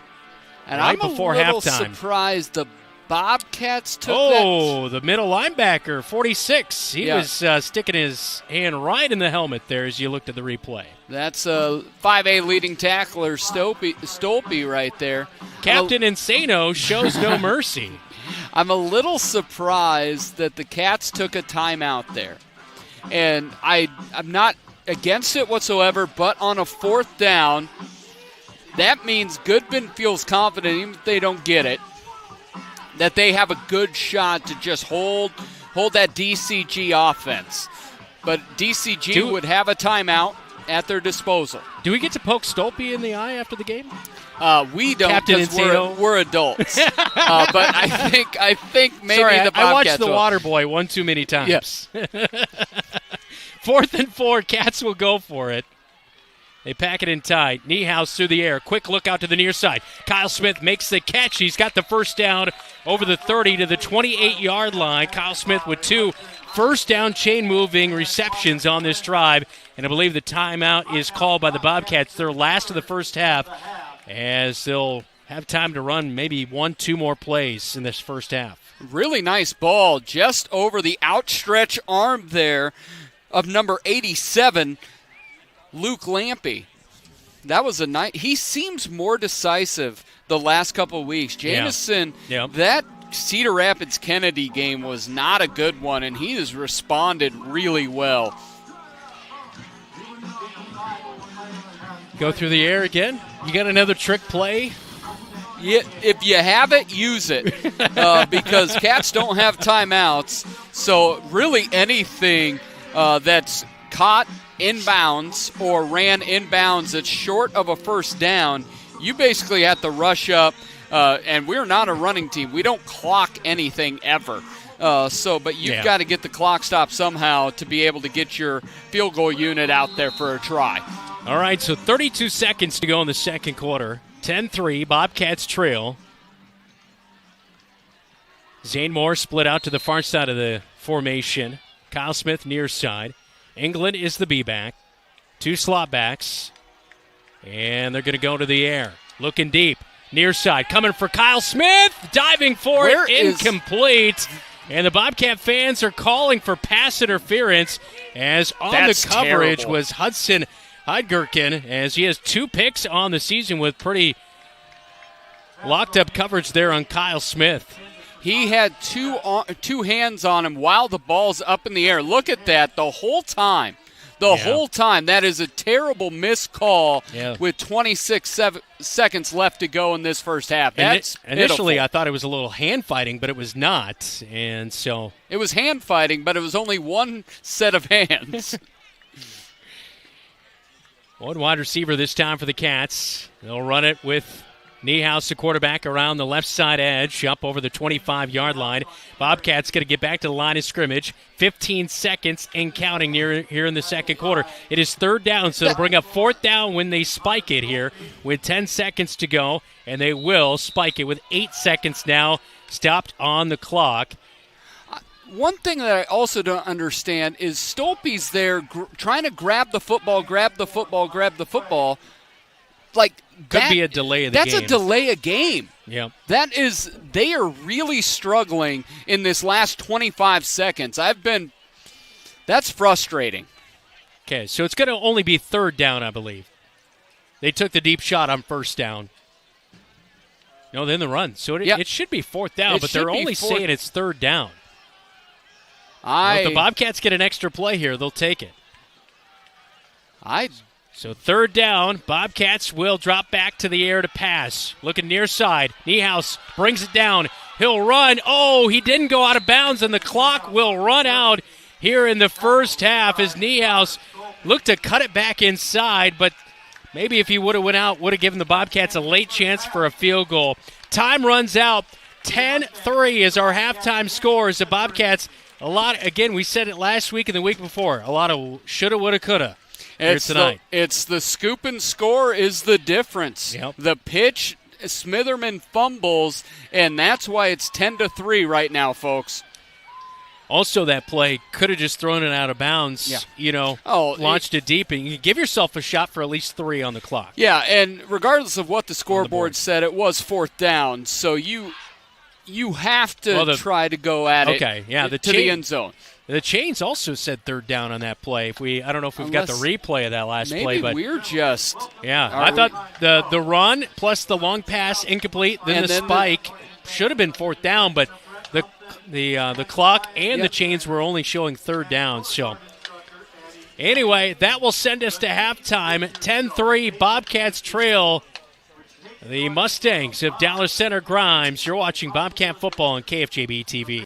The right insurance agent can make all the difference. Assured Partners agents represent multiple insurance companies. They can pick and choose from a larger variety of outstanding insurance options. Assured Partners also handles life and health insurance and Medicare supplement coverage. With access to local, regional, and national insurance companies, Assured Partners will create policies tailored to the coverage you need. For more information, go online to assuredpartners.com/Marshalltown. Power through partnership with Assured Partners in Marshalltown, Toledo, and West Des Moines. Brown's Shoe Fit has a great selection of athletic footwear, including Hoka, Brooks, On Cloud, Birkenstock, and Taos. Brown's Shoe Fit can find the right shoe for every occasion for both men and women, including dress shoes, casual shoes, work boots, and more. They carry multiple sizes and widths to ensure the best fit for you. Their expert-friendly staff will take the time to give you the service you deserve. Brown's Shoe Fit, downtown Marshalltown, with you every step of the way. Fall is officially delicious at your Marshalltown Dairy Queens. Try the all-new maple cookie shake, sweet, creamy, or dive into the ultimate duo, the Oreo Reese's Blizzard Treat. 2 icons, 1 cup, pure magic. Craving pumpkin spice everything? The Pumpkin Pie Blizzard Treat is back, loaded with real pumpkin pie pieces and topped with whipped cream and nutmeg. Or keep the summer vibes going with the Choco-Dip Strawberry Blizzard Treat, a vacation in every bite. Hurry in, these fall flavors won't last forever. Happy tastes good at your Marshalltown Dairy Queens. The Halftime Report, powered by Scouting America. Adventure on. A turnover, the difference in this one. 10-3 at halftime. Marshalltown trailing Dallas Center Grimes. It was a big play, about a 30-yard return on a fumble recovery by Luke Lampy. That's the difference at the break. And, you take away that, Bobcats were on a drive, coming off a turnover on downs. And, the way this first half could have played out might be a little different than what the score reflects. I really talked about control the clock. They did that. You have to create turnovers. They haven't done that yet. They're -1 in that. Drake Gersma almost had a pick six. Almost had a pick six. It really is that woulda, coulda, shoulda. When we fumbled, scoop and score gone. When we had an opportunity, it went through our hands. Yeah. But really finishing drives, we didn't get points before the half. Then you look at, we got 3 instead of 7. Now, flip side defensively, DCG had a very long drive. Looked like they were going to knock it in from the 1, and then a couple negative plays, and they had to settle for a field goal. Yeah. Makes it 10-3. Love the fight. Yeah.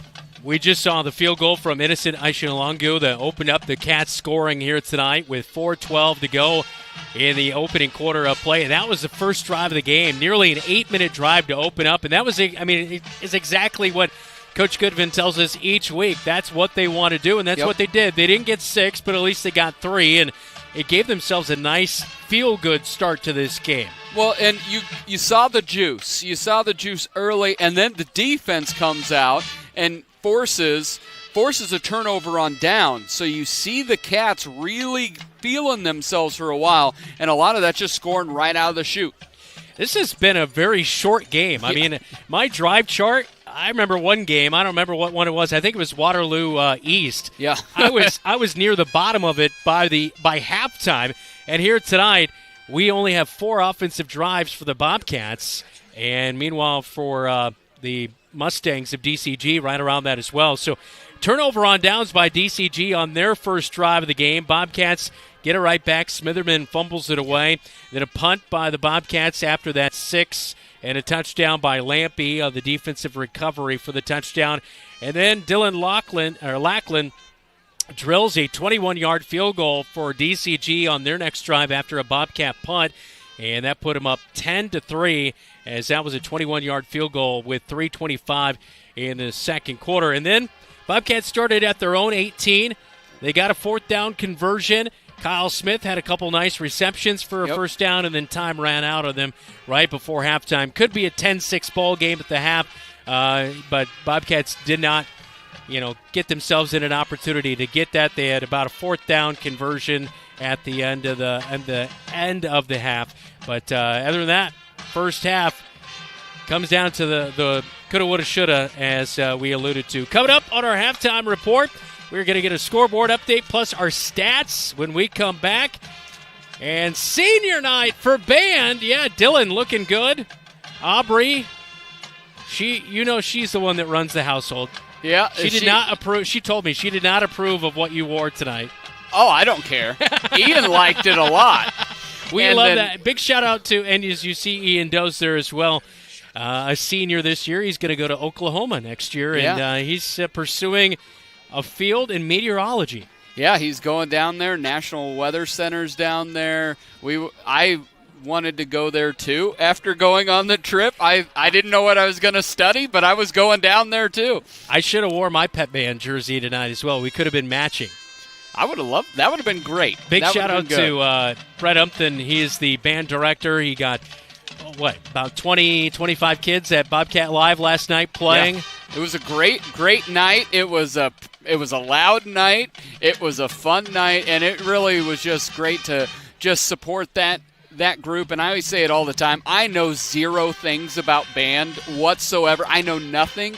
So getting to watch the kids out there is just pure joy and a smile on my face. At the break, 10-3, Mustangs lead the Bobcats on KFJB-TV. I didn't really have much growing up, but I did have a mom. And she gave me a strong foundation. She signed me up for Scouts. I quickly fell in love with the outdoors. Showed me how to take responsibility, how to work with other people, and how to become a leader. That made me a better athlete on the field. Scouting made me the man I am today.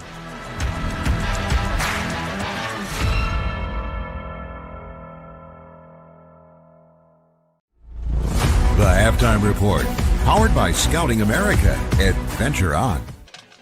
Back in on our halftime coverage. Let's talk sit down. Their theme this year is Agent 54 with the Marshalltown High School Marching Band.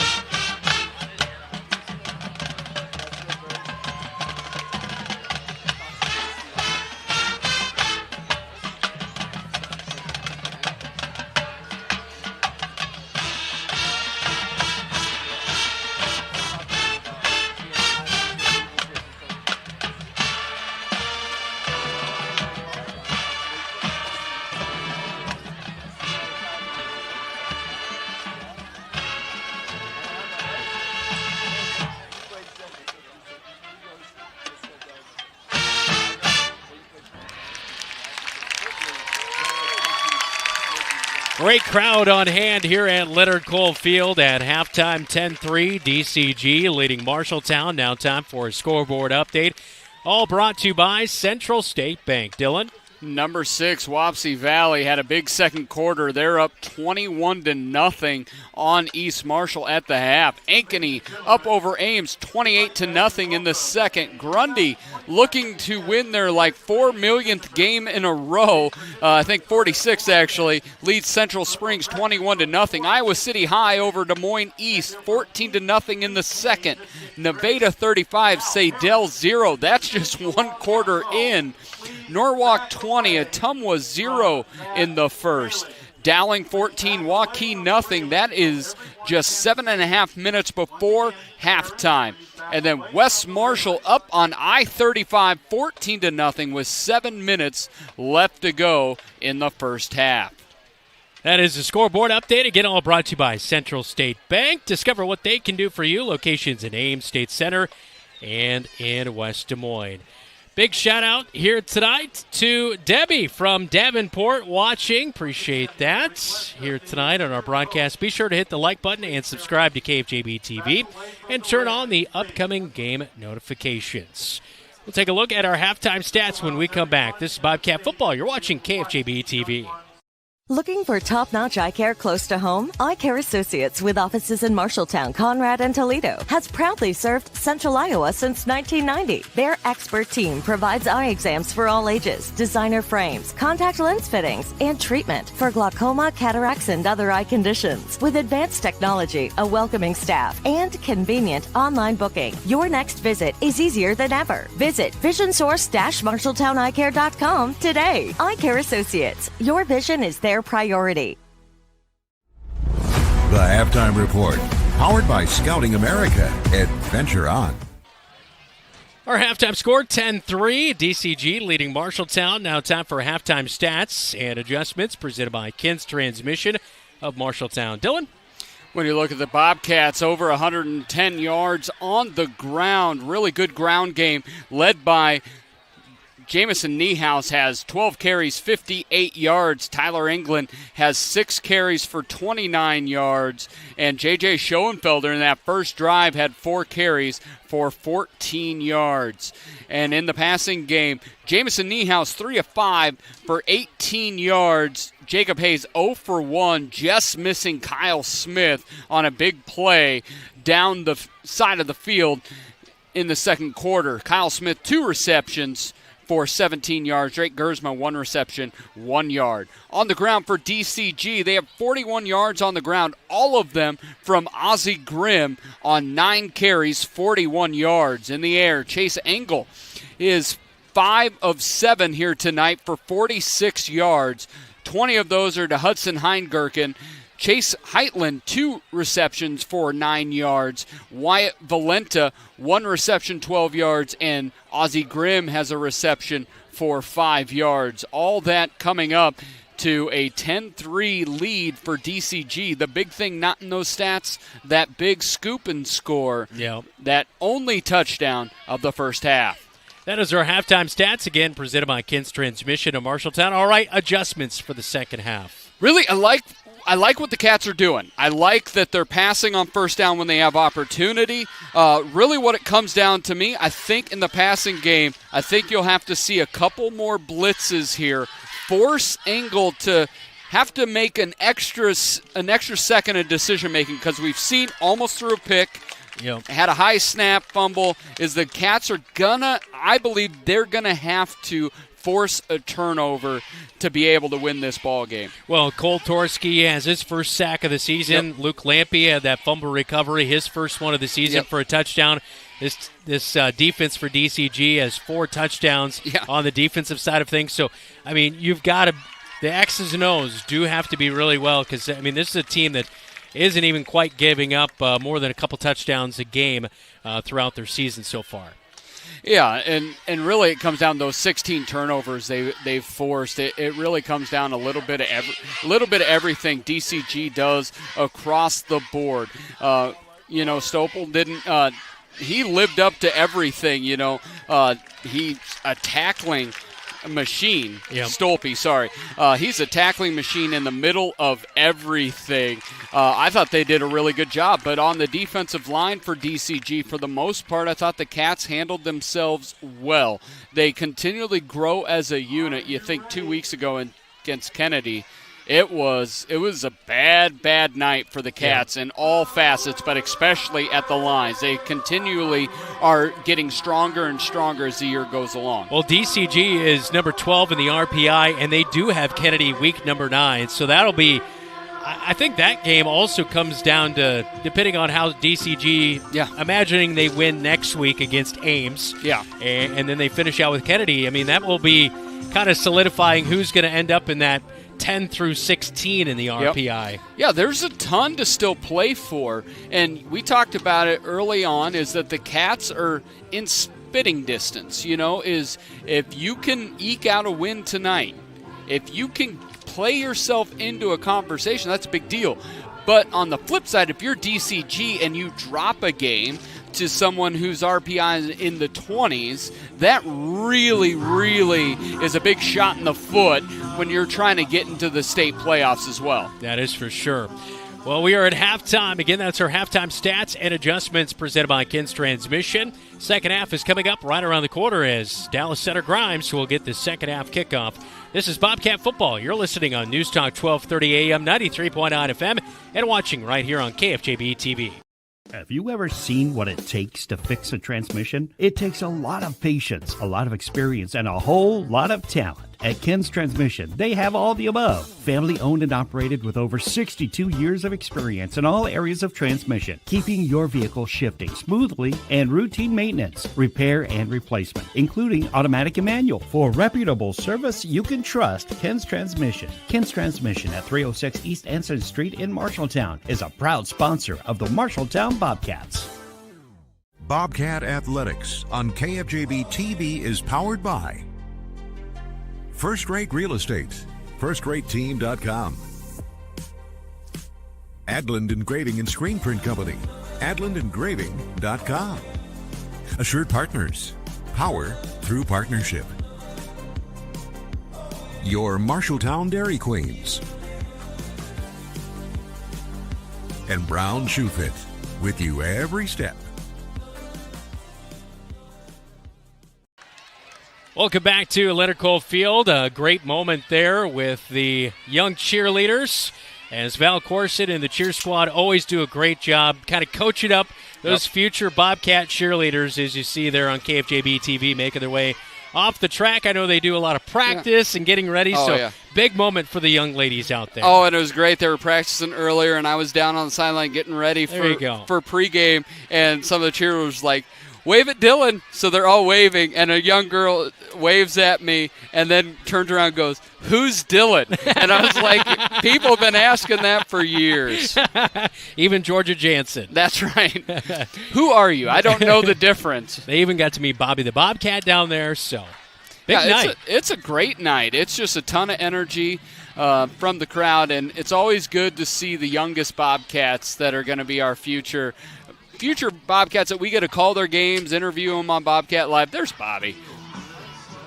He knows what's up. Ooh, fist bump to our very own Keith Stewart. Let's he see backs it. up. Come on, Keith. There we go. Where's the hand? There we go. There we go. There's the famous patented fist bump from our very own Keith Stewart. Great to have him back here this week.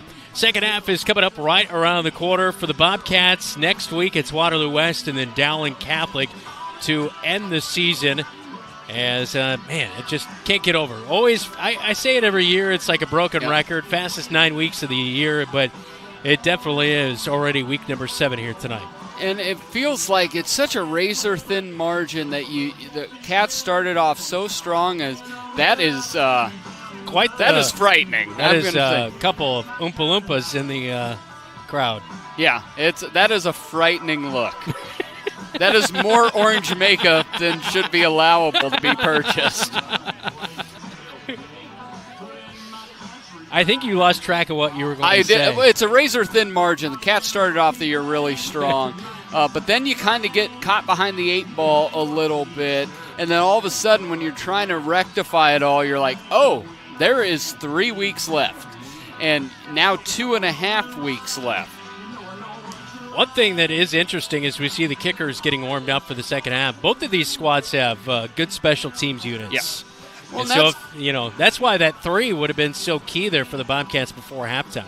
Yeah, you get it down to just 4 points there, and you get it in. There's ways that DCG can still score, but it's still a 1-score ball game just to keep that really tight, but not getting points before the half, and then DCG getting the ball. They have been able to move it on a couple of occasions. You really need that defense to buck up once more and to get the claws out and to push back the Mustangs. Bobcats coming back onto the field for the second half as we take a look at the nice crowd out here at Leonard Cole Field for week number 7. Second half kickoff is coming up when we come back. This is your home for the Cats, KFJB-TV.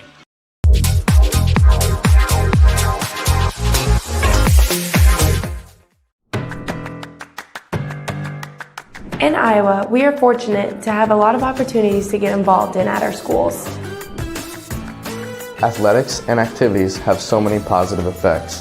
From learning how to build relationships and healthy lifestyles, and gain self-esteem and confidence. Make participation a priority. You and your school will benefit.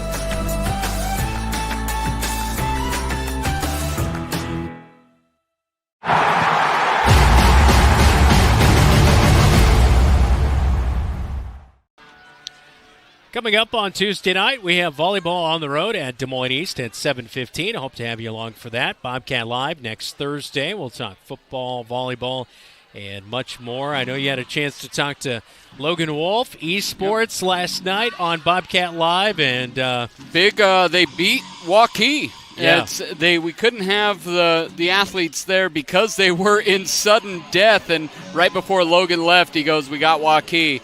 So that's great. That puts the Bobcats in kind of the driver's seat for Rainbow Six Siege. That finals will be at the Orpheum on Main Street in Marshalltown in the 3rd week of November. We also talked volleyball and talked a little 8th grade volleyball. They had a really good season, so kind of fun to see what's going on at the younger programs with the future Cats. It was awesome to have both Mickey, who's leading the charge with that 8th grade Miller team, and Jen O'Neill, our head coach, talking about the bigger program, not just varsity JV, but that big picture, and really love getting a chance to talk to Mickey and what she sees her role at that junior high level. really cool things when, it is a real thing to be a Bobcat, and it's one of the larger high schools, but there's only one high school, so it's a lot of Bobcat pride here in Marshalltown. Yeah, thanks to Mickey Butler for joining Bobcat Live last night to talk the middle school volleyball program. Well, the Bobcats and their blue tops here tonight, getting ready for the second half as they will kick it off to DCG. As their offense generated just 3 points in that first half, but their defense picked them up with 7 on a long fumble recovery for a touchdown. Be sure to like and subscribe here tonight to KFJB-TV. We appreciate the support. Let us know where you are watching from. Take a look at Jacob Hayes there. Yeah, really, first time we've ever seen that, a pitch to the tight end, and he drops back to pass. But that's the flexibility, and he's been kind of that X factor and a very pivotal part when Jamison Niehaus has been injured at quarterback. He knows the playbook. He's ran it for the last 2 years, as Jacob Hayes delivered a pass just a little bit too long for his good buddy on the basketball team as well, Kyle Smith. I saw Kyle shooting around, getting some extra practice in before football practice the other night. Hard to believe we are about a month and a half away from tipping off the boys' basketball season. We've got girls' basketball a little bit before that. The 25th of November is their first game. And I've had Morgan Hildebrand on twice, and I have not talked about how her shooting form is yet. I'm really expecting a big thing from the sophomore this upcoming year. She can knock down a 3 with the best of them. Second half kickoff, all powered by Century 21, Marshalltown's #1 home team, the Poly Real Estate Team.com. Innocent Aishalongu will have it teed up. And back to return for the DCG Mustangs. Hudson Heidgerken, as so far this year on his kick returns, 7 returns, averaging 14.5 yards. Pooch kick to the near side at the 22-yard line, and DCG will step on the sideline as it's fielded by the upman and Ethan Carlson, the junior running back, and he steps out at the 25-yard line. So good pooch kick right there. Will not give him extremely favorable field position, but they'll start at the 25. And that's one I think you might see Coach Heitland over there saying, you might have wanted to let that one go, but a great job by Innocent putting him right up on the sideline there. So here comes Chase Engel, the southpaw quarterback, out with his running back, Ozzie Grimm, as they'll be in the shotgun. Running back standing to his left. Trips to the far side, including the tight end, Valenta. Drops back, looks to throw through the air, out to the flat. He'll go to Valenta, caught up to the 30, breaks the tackle. Ball comes out, but it looks like DCG probably. No, Bobcats have it. There you go. J.J. Schoenfelder helping his teammate up off the field with the fumble recovery. Jamison Niehaus helping out his own cause.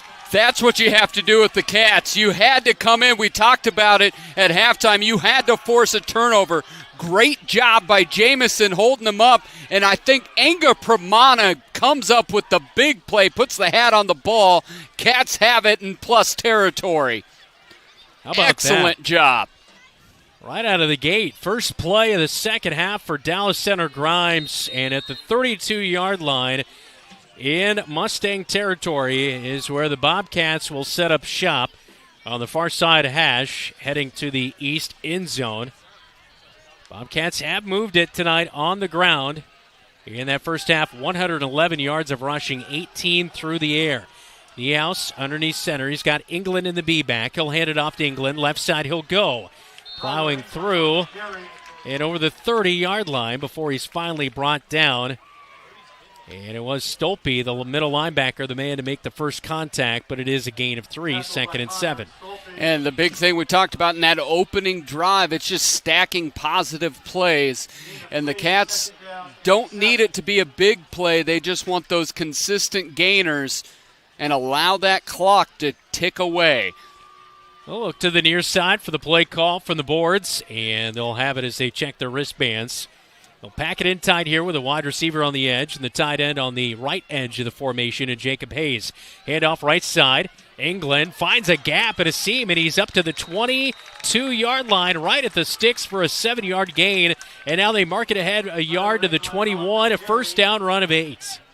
Nice job, and you can see early on England was getting hit in the backfield, wasn't able to get. He usually needs like 2 steps before he's really at full speed. It seems in that last drive in the first half and here in this opening drive of the second half, he's really starting to get those wheels moving, and it's been since they've moved him to that B-back role.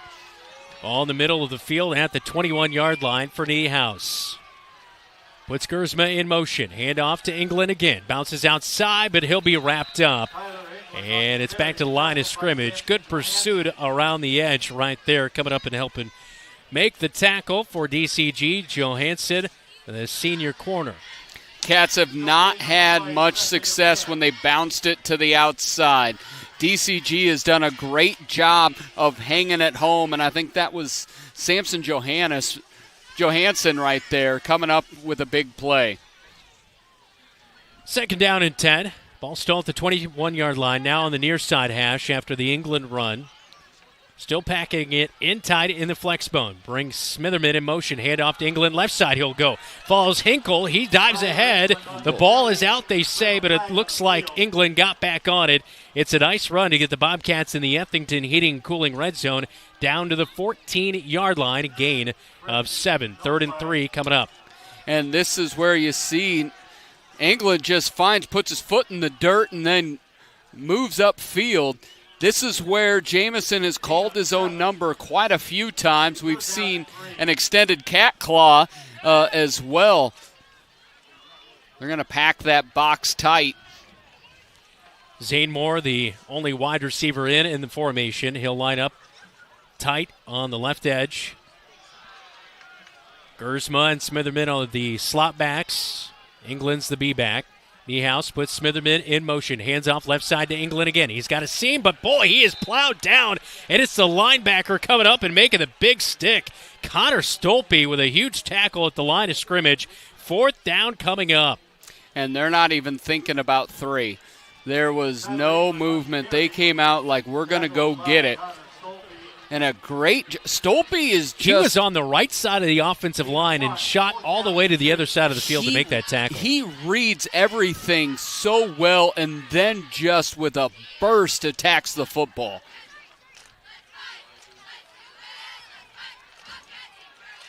Bobcats put a man in motion in Gersma. Now they'll reset. England... They fake the handoff. Niehaus keeps it himself. He's near the line of scrimmage, but I don't believe he has enough. He needed 3 for the first down. I believe he got about 2.5 yards. We'll see if the officials will bring the chains out, but they will not. They'll point first down, DCG. A huge hit on Niehaus right before the sticks, and they make the stop as Stolpe again, the man in there to make the tackle. And DCG knew that Jamison in those scenarios likes to keep it and just able to stand him up. Often Jamison will fall forward. He very rarely gets stood up. DCG interior line did a great job there. DCG will take over at the 12-yard line and a sack. Niehaus is back, a handoff and a big tackle behind the line of scrimmage as Ozzie Grimm was wrapped up in the backfield, but Niehaus shot in out of his bandit linebacker spot to make the stop. And right now the Cats, the defense has done such a good job of having a short memory. They don't put their head down. They've come out and played with their ears pinned back. So Grimm stopped for a loss of 3. 2nd down and 13. As Engel out of the shotgun. He'll drop back to pass. He's looking over the middle of the field. He finds his wide receiver and brought down a gain of 3 as it's caught by Chase Heitland. He came into the game with 28 receptions, 400 yards, and 3 touchdowns as we look at the Tyler Pershawn State Farm replay at that loss of 3 on the run by Grimm. But they pick up 4 now as they mark it ahead. And 3rd and 9 coming up for Engel. Heitland with his 3rd catch on the night, but a really nice job from the Cats wrapping him up. Engel now in the pistol formation with Grimm standing behind him. 3 wide receivers and a tight end in the formation. Look to the near side. Pulls it down. Now fires late. It's almost intercepted by J.J. Schoenfelder. In and out of his hands. It was a late target. I believe he was going for Heitland there again. But it is incomplete, and here comes the special teams unit for Dallas Center Grimes. Boy, great coverage downfield right there. Engel just really didn't have a whole lot to work with out there. I thought he did a nice job of throwing Heitland open, but it was just off his fingertip. And this is where we talked last night with Coach Goodvin, is Engel does not want to run. Yeah. So he'll move to pass, and it looked like Heitland had a great opportunity there.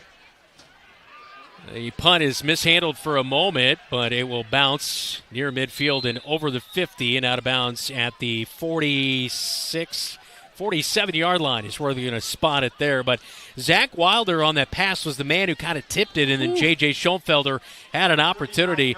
Nearly the second interception thrown for the junior quarterback at Engel here tonight, but falls harmlessly to the ground as we get another look at that replay. But, yeah, they're – looks like Wilder got a little piece of that. Yeah, it was off of Heitland's hands for a reason, because Wilder just got a hand on it. We need 6 in the worst way. It's 3 plus side trips. Yes, Zach, our producer is letting me know we would like 7. Yes, Zach, I would like the extra point after the 6. England the be-back, first down and 10 at the 47-yard line on their own side of the field. Niehaus will come near side, shakes off a tackle, and he'll put a head down, and he'll have a nice gain on first down as Cole Hemmingson, senior, will make the tackle for DCG. It's a nice gain of 5 on first as we tick towards 6.5 minutes to go in the third quarter.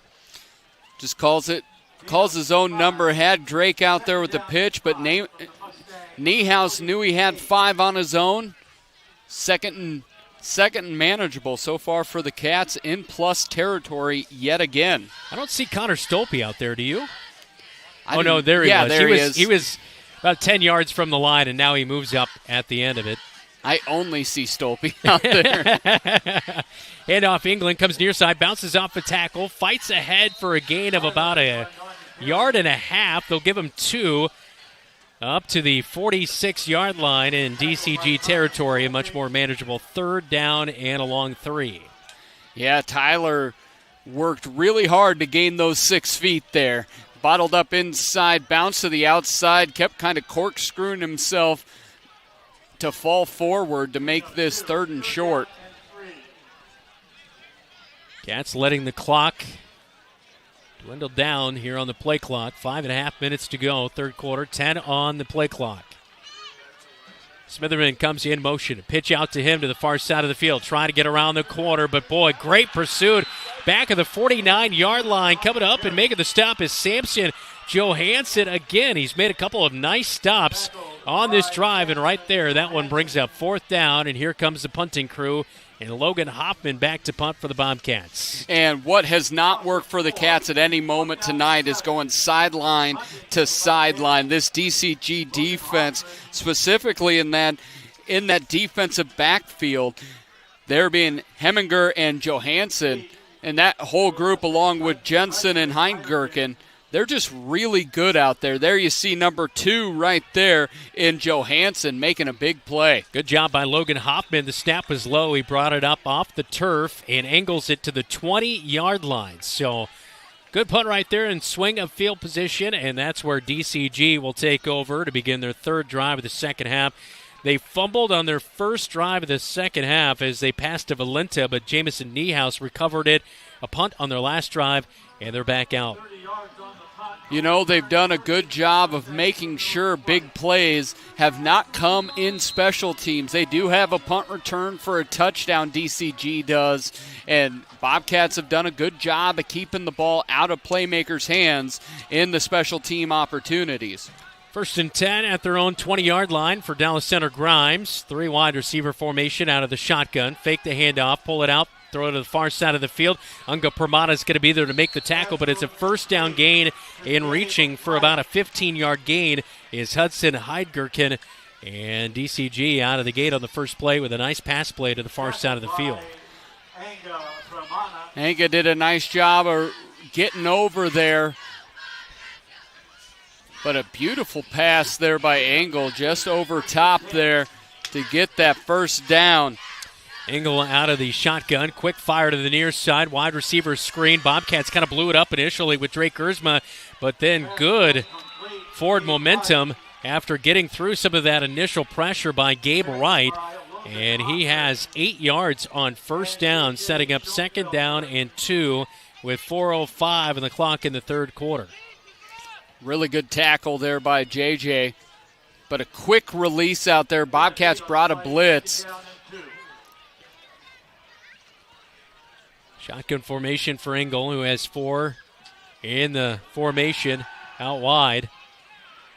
They catch Bobble, but brought in by Heitland. He's going to have a first down chain mover, breaks out of a tackle and gets up to the 46-yard line. A flag flies at the end of the play as Zach Wilder was there to finally wrap him up and bring him down.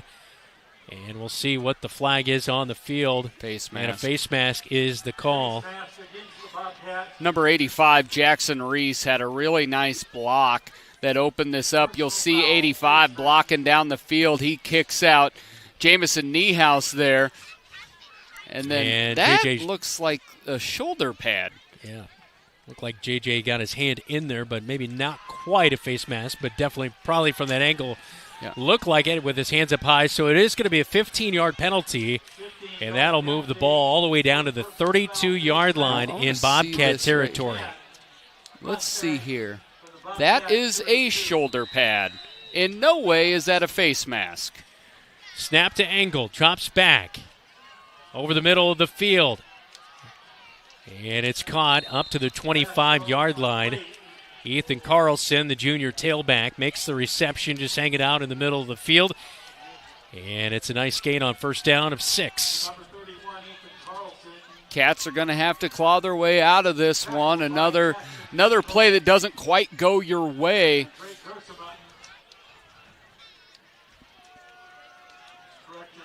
Engel will come up to the line in the shotgun. 4 wideouts. Brings it down. He's got pressure and a sack. Talon Holstead with his 3rd sack of the season. But he might have got him a little bit too high as the official, about 5 seconds after the play, I think he was struggling to get the flag out of his pocket, finally throws it, and we'll see what the flag is on. I wonder if it's because he threw him to the ground because he was high, but he wasn't up at the head. I'd like to see here. Talon Halstead wrapping him up, and he was up around, it might have been, oh my gosh. It's not a, wow. They're calling a face mask on that. That was not even These close. Are back-to-back face masks that were not face masks. This is horrendous. Yeah. 2 times. Yeah, that's. Take a look at that Tyler Pashunk State Farm replay. 4 wideouts again. And the backup running back, Ethan Carlson, stands to the left and whistles. Go, and a false start is going to be the call on Dallas Center Grimes. 1st and 15 coming up. You got to be resilient. You just have to. You can't allow anything because right now it has not gone your way. You're still in the ball game. But this, I believe, is a huge moment for this defense. You've been up to the call at every moment tonight.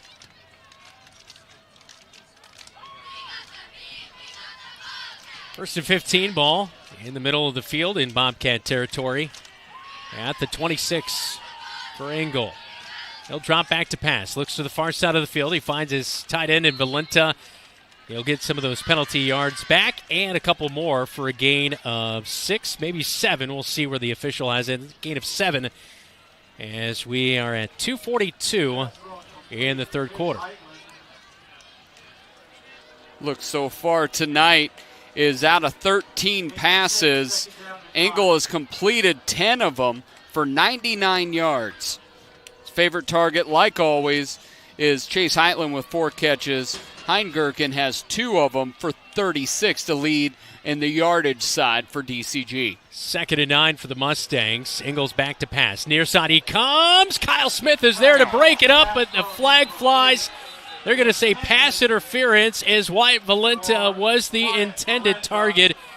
And that's the right call. Kyle turned him first. Wrapping him up before the ball arrived.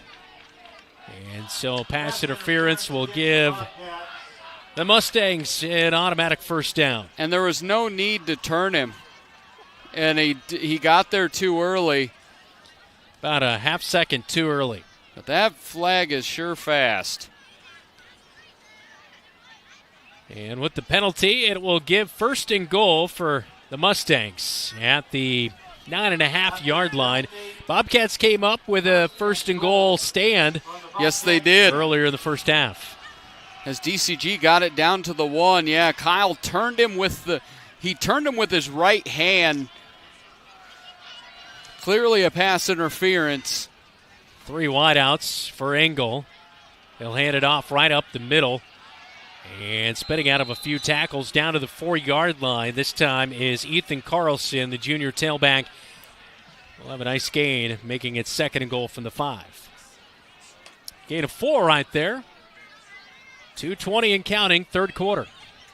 Bobcats really not wanting to go down by 2 scores here. No, offensively, we just have not been able. Hand off to Sampson again, and right up the middle, but oh my word, it looked like he was bottled up at the 3, but shoots out of a tackle, and Ethan Carlson is in for the touchdown.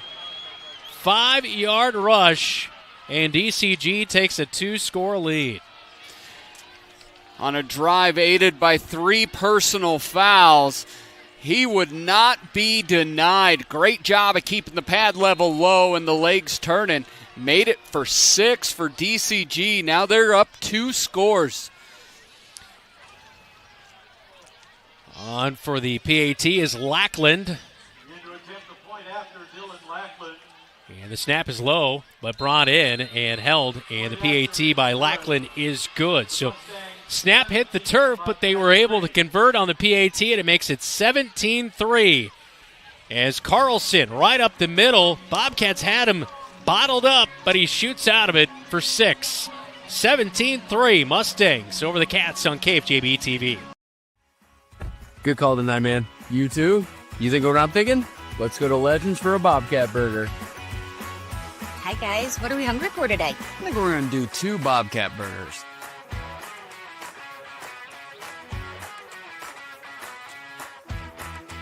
Whether it's pregame or postgame.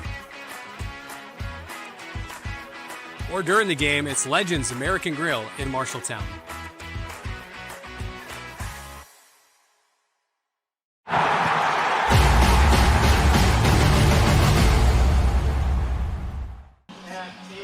$80-yard drive helped out by a few penalties on the Bobcats. A pass interference, face mask penalty in there, a 15-yard variety. And capping off the 80-yard drive, Ethan Carlson, Jr. able to get in the end zone. It's now 17-3, 2:06 third quarter. Our kickoff is all powered by Century 21. Let Kristen and Kurt Pauley offer you the knowledge and service you deserve. England and Smitherman are back deep to return for the Bobcats.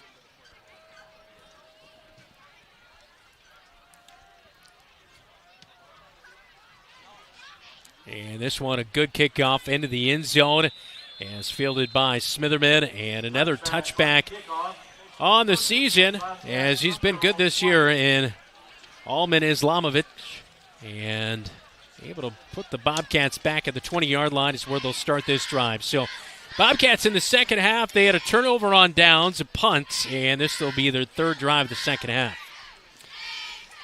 Looking, what can they do? Where can they find that rhythm? And do you look right before the end of the half, there was a little bit more of an affinity to try to pass the ball, get it sideline to sideline, pass early in the count, early in the downs, throw it on first a little bit.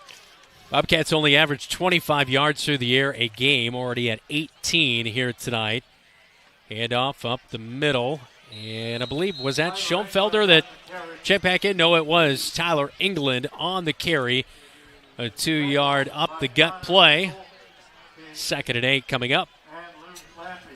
You look at the Cats on the ground. They've had a productive night. They're up over 135 yards. But you feel like they need to get a chunk play. It may be on the ground, maybe through the air, but they need to start putting a 15, 20-yard play here. Niehaus and around to Gersma. He comes near side. Now cuts it towards the middle of the field. He's got a first down run over the 30 up to the 34 as he falls ahead at the end of the play to move the chains with 1:25 to go in the third quarter. And you see the slot back there on the left side just coming back across the formation for that little end around there.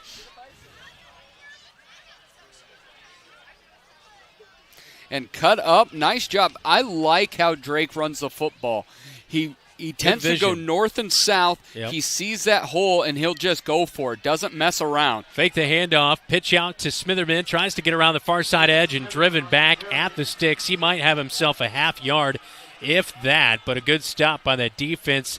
And again, the linebacker, Connor Stolpe, in there to help make the stop. But that's been a play that DCG has sniffed out pretty much all night. The Cats have not been. Last week against Waukee, it was that pitch game that was effective. Tonight, DCG is so disciplined sideline to sideline, and because they're disciplined, Stolpe from that middle linebacker position is able just to read and react. No one gets to him. There isn't a block on him. He's kind of free range out there and able to see the ball and attack. They do give him a 2-yard pickup. England handoff left side, and he puts his shoulder down and runs over to the 40. And the ball is out, they say. DCG says they have it, but I believe that ball came out after he might have had a knee down. It's going to bring up 3rd down and a long 2. We do have a DCG player down on the field as we look at that replay as England had the handoff left side. And I think it was after he was down that ball did come out. So a player down on the field. We'll step aside. 42 seconds to go, third quarter. Bobcats trail 17-3 to the Mustangs on KFJB-TV. Go to AdletEngraving24.com. That's AdletEngraving24.com and grab your fall sports shirts. Adlet Engraving and Screen Print Company, 307 Riverside in Marshalltown. Go Cats! Have Van Wyck Wood Builders design and build the storage shed you need. So many different options to choose from. Van Wyck Wood Builders, just 5 miles south of I-80 in Grinnell on Highway 146. Online at VanWyckWoodBuilders.com. Refinance your auto loan with Members First Community Credit Union. For a limited time, refinance your auto loan from another lender and receive 1% cash back up to $500. Scan the QR code to apply online. Call us or visit a Members First branch.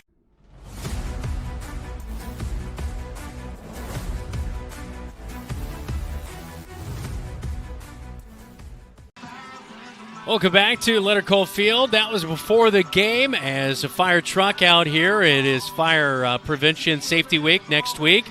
And a nice moment there before the game. A American flag out on display as fans made their way in here. Player down on the field was Caleb Carlton, the sophomore safety. And so 3rd down and 2 for the Bobcats out of the injury timeout. Niehaus keeps the ball. And a ball comes out. It is recovered. And it is Stolpe, the middle linebacker, fighting off a Bobcat. And he's down to the 5-yard line. A huge fumble recovery as Jacob Hayes tried to bring him down, but Stolpe just fighting for yards after the fumble recovery. And Niehaus looked like he was near the first down, but it got ripped out. And the second time tonight, DCG has a fumble recovery for huge yards. Last time it was taken in for 6. And you look, they do a great job of standing Niehaus up and just rips it out, and Stolpe then becomes a running back there. And good hustle there by Tyler England to bring him down, but the Cats shoot themselves in the paw yet again. Turnover on downs, a punt, and now a fumble in the second half. And in the red zone, a handoff to Grimm right up the middle. He'll go, and he stood up at the 5 and pushed back. after a short gain by Ozzie Grimm. So 2nd and goal at the 4. And this is really what we've talked about. It seems each week against these stronger opponents, the Cats have gotten better, but what they can't get away from are the turnovers. That'll be the last play of the 3rd quarter, 17-3. We head to the 4th quarter at Leonard Cole Field. When we come back, a scoreboard update on the other side here on your home for the Cats, KFJB-TV. At Lennox Employees Credit Union, we take care of you like family. We're all about personal service, going above and beyond for our members. Whether it's home, auto, or other financial services, we're here for you. Take advantage of our always low interest rates or exclusive perks being a member can bring. Unlike others within personal services, at Lennox Employees Credit Union, we're all about that personal service. We find great joy meeting with our members to discuss their financial needs or big dreams. It's easy to become a member. Stop in today. Lennox Employees Credit Union, a family place.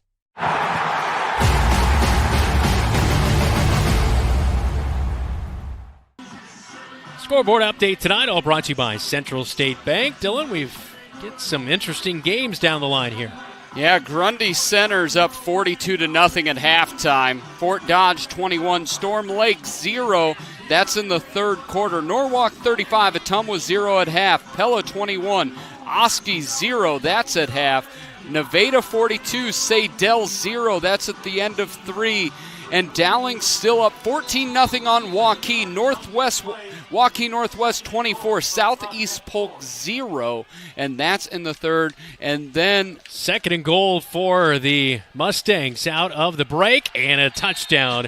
4-yard strike as Engel rolls out to the far side. And he hits the tight end. Making the catch is Jackson Reese, the junior, for 6. And it's 23-3, 11:55, 4th quarter. It's really, the Mustangs have created a couple turnovers, and now a beautiful under route by the tight end. Reese started the drive with a great block, ended the drive with a touchdown catch.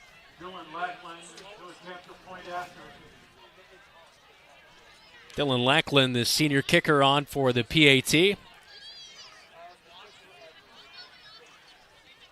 Jace Conley with the hold, and it is good by Lackland. 24-3 now our score as Engel finds the tight end. This is Bobcat football on KFJB-TV. Some say life is like a road trip. Is it a coincidence Scooter's Coffee is a drive-thru? We don't think so. Whether you need a coffee while you enjoy the view, to just get you through the long stretch, or to refuel between stops, Scooter's Coffee is there, brewing up delicious coffee, espresso blenders, smoothies, iced drinks, and more, with the convenience of a drive-thru so you can stay on the road and enjoy the ride. So go ahead, scoot on around. Amazing people, amazing drinks, amazingly fast. Scooters in Marshalltown.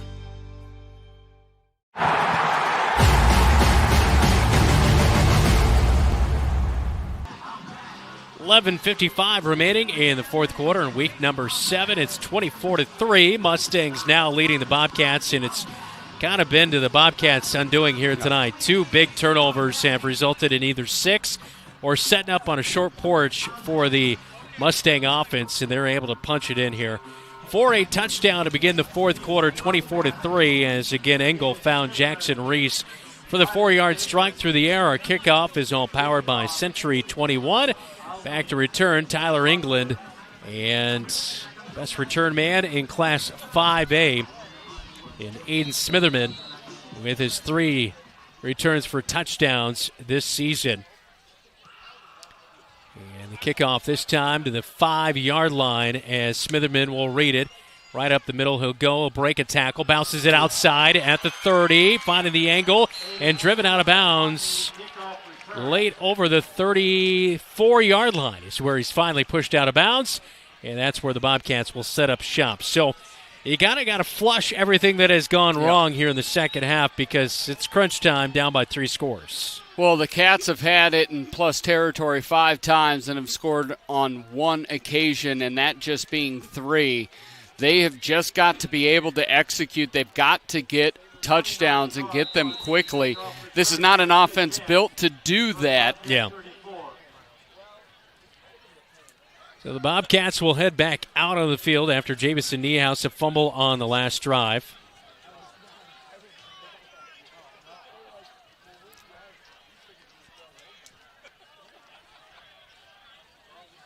England the B-back, and he'll drop back to pass. Looks to the far side to Kyle Smith, caught up at the 40, spinning, trying to spin out of a tackle, but wrapped up and brought down by Hyde Gherkin. And it's a gain of 6 on first down. Kyle Smith with those little sit-down routes on the edges. He's been good here tonight. I've liked what he's done offensively. He's caught it secured when they've gone out to him. Niehaus doesn't throw it a lot. He's been quick and decisive out to the flats. And, positive yards. Just get those first 4 or 5 yards on first down. Near side to Smitherman, trying to get around a tackle, but losing ground, and he's finally brought down at the 32-yard line. And that one just going the wrong direction. He was trying to get around the edge, but just could not do so. And good pursuits. Johansson bounced him out, and it ended up being Kiley finishing him off. But nothing good has gone east to west for the Cats all night long, and it doesn't seem it's going to start here in the fourth quarter. 3rd and 12 after the loss.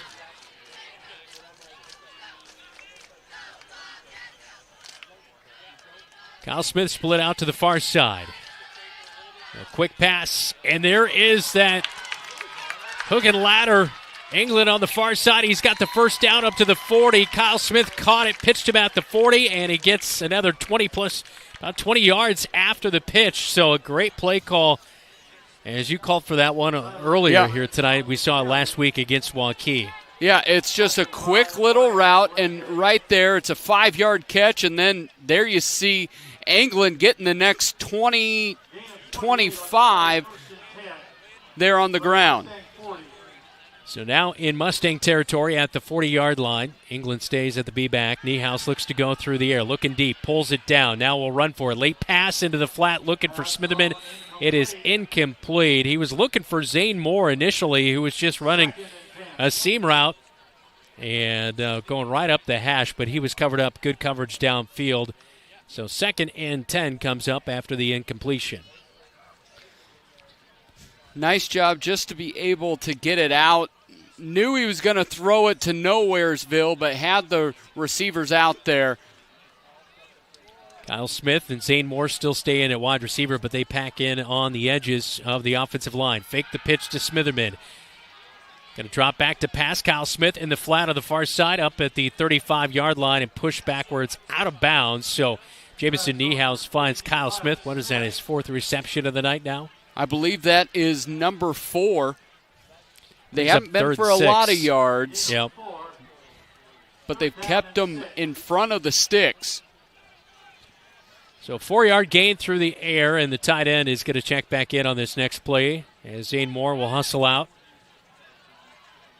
Jacob Hayes will line up at tight end on the right side of the formation. England still the B-back for Niehaus on 3rd and 6. And a handoff to England. Left side he'll go. He'll follow Hinkle and pick up the first down over the 30 to the 29-yard line.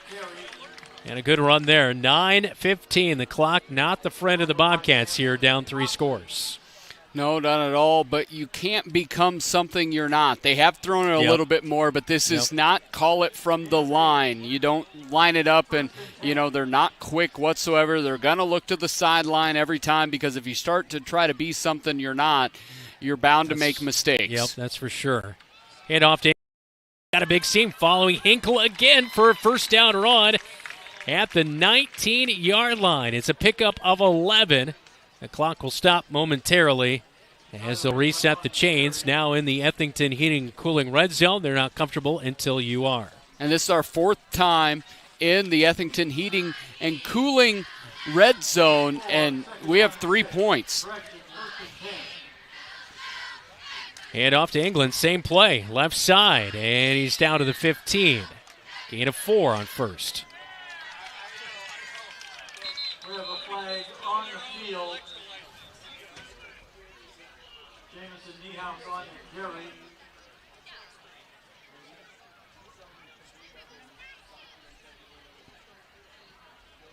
So flag flying there, 2nd down, and we'll see as the officials sorting this one out.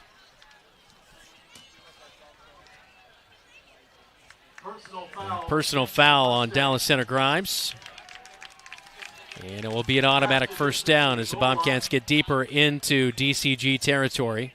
First and goal from the 8. So at the 8-yard line, first and goal for the Bobcats. Drake Gersma will check in at slot back. He'll line up on the left side of the line. Other slot back is Smitherman. Bring him in motion. And Niehaus just going to follow J.J. Schoenfelder up to the 6-yard line and push back. So a gain of about 2 yards. It is getting spicy down there, too. You can hear the Marshalltown faithful.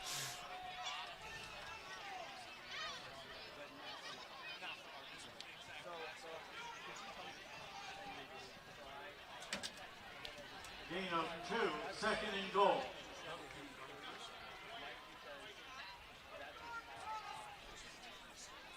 Bobcats looking at the near sideline for the play call. They'll have it. Only 5 seconds left on the play clock. Put a man in motion, hand off to J.J. Schoenfelder, left side. Tries to reverse course, but nothing there.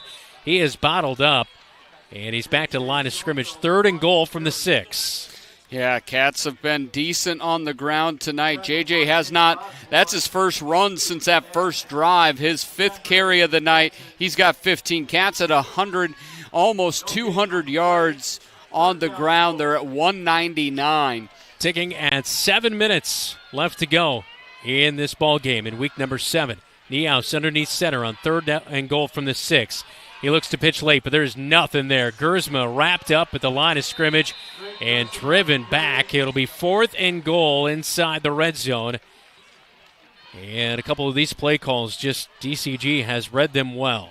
And one of the big things, when you have an offense that's going to go side to side, as Drake Gersma looks like he's hurt, go side to side and you've got multiple reads. If you're DCG, just stay home. And they've done such a good job of staying in their lanes and making the Cats come to them. Kyle Smith split out to the near side. The lone wide receiver, Schoenfelder, is the B-back. Both slot backs on the near side. Fake the pitch out. Bootleg to the far side. Kyle Smith in the end zone, dropped. He had to go in and out of his hands. It was 6. But he can't haul it in as it was a little bit behind him. Reached back to try to make the catch. Incomplete, a turnover on downs. Oh, buddy. It was finished drives. I believe that was the key to the game. Yep. 4 times the Cats have been in the red zone. 3 points. Just another heartbreaking lack of execution. So turnover on downs with 6:16 remaining in the fourth quarter. DCG will take back over, leading 24-3. You know, the Cats aren't playing themselves out there, so it's DCG making big plays when they get their backs in the red zone, has enabled them to turn the Bobcats back on 3 separate occasions when it looks like points were predestined. Handoff on first down goes to Ozzie Grimm, and he'll have a nice run on first down up the middle for 5 yards. 2nd and 5 coming up as we are now under 6 minutes to go in the fourth quarter. Gain of 5, 2nd and 5. Bobcats with that 3-4 defense. As the quarterback in Ingles surveys out of the shotgun, handoff right up the middle again, and brought down. Good wrap-up tackle. A gain of about 2 for Grimm. And it's coming up with the tackle, Zach Wilder, middle linebacker for the Bobcats. He's made a couple good plays for the Cats, and for the most part, Cats have done a nice job against DCG on the ground. They have 57 yards, but that comes on 15 separate carries from Grimm, Ozzie Grimm here tonight. At a little under 4 yards a clip. DCG taking a play out of the Bobcats playbook, letting this play clock run all the way down to 1 second. So 3rd down and 3 is coming up when we come back. 4:56, fourth quarter timeout, Mustangs. This is Bobcat football. You're watching KFJB-TV. YMCC, competitive athletics, affordable tuition, on-campus living, online courses plus 2 campus locations, unique programs, career training, small classes, short-term hands-on training. Choose MCC.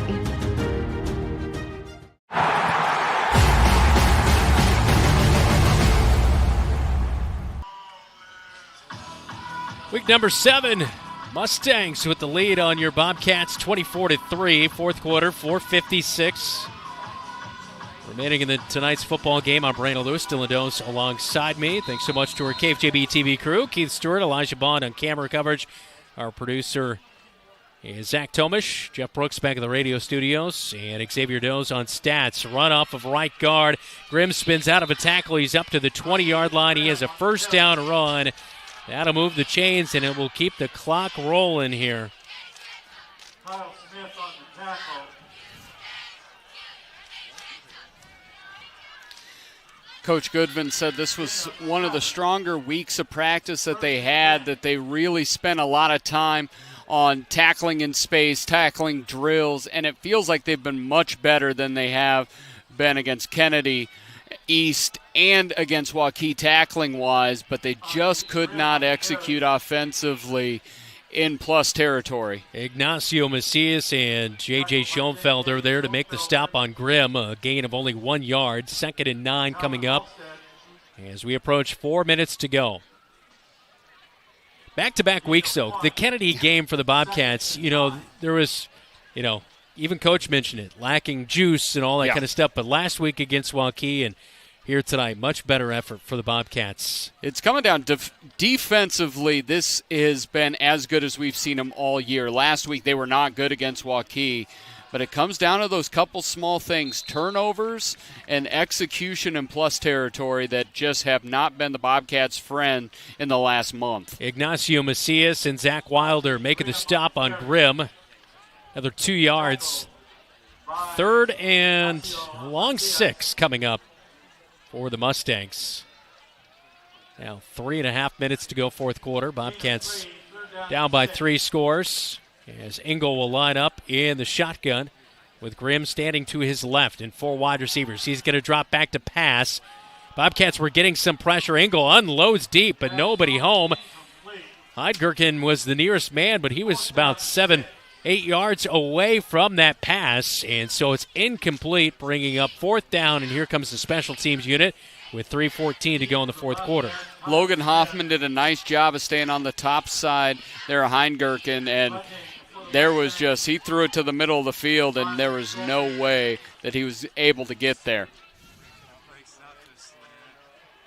Ian Smitherman was deep back to return along with Kyle Smith, but he'll come up to the line of scrimmage as Kyle Smith will stand back at his own 40-yard line, awaiting the punts. As Connor Stolpe will boot this one away. Down to the 42 is where it's fair caught by Kyle Smith, and that's where the Bobcats will take over. Only the second punt of the night by DCG.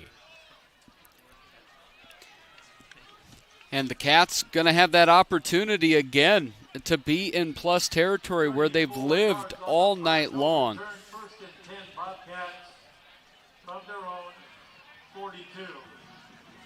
Seen the Bobcats, though, come up with a couple of really nice defensive stops, though, at certain points here tonight. They had that goal line stand as they were able to drive Grimm back on 1st and goal from the 1 back to the 4-yard line, and then didn't give up a score there. Cats have given up 1 touchdown drive of more than 3 yards. 2 touchdowns were set up, 1 scoop and score. Oh, that's a beautiful shot there by Keith Stewart. That's why we get him back on the team this week. 1 scoop and score. The other set him up right at the goal line for a score. Wide receiver screen to Kyle Smith, but fumbles it. It's picked up, and going back is Luke Lampy, 2nd time tonight, but saving the play is Jamison Niehaus as he'll tackle him back at the 17-yard line is where it's spotted now But Lampy with his second fumble recovery of the night. Kyle Smith on the wide receiver screen on the near side looked to have a really nice play set up. Hinkle was out there to block for him, but again, this team just a little contagious to the fumbling this year, and it's cost them games.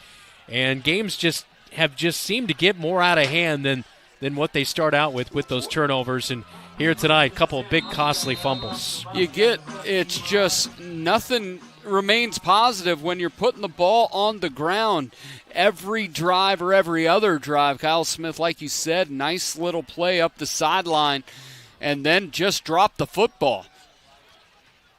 Hand off to Grimm. He'll go off of right tackle, and he'll gain a yard up to the 16-yard line. 2nd and 9 coming up.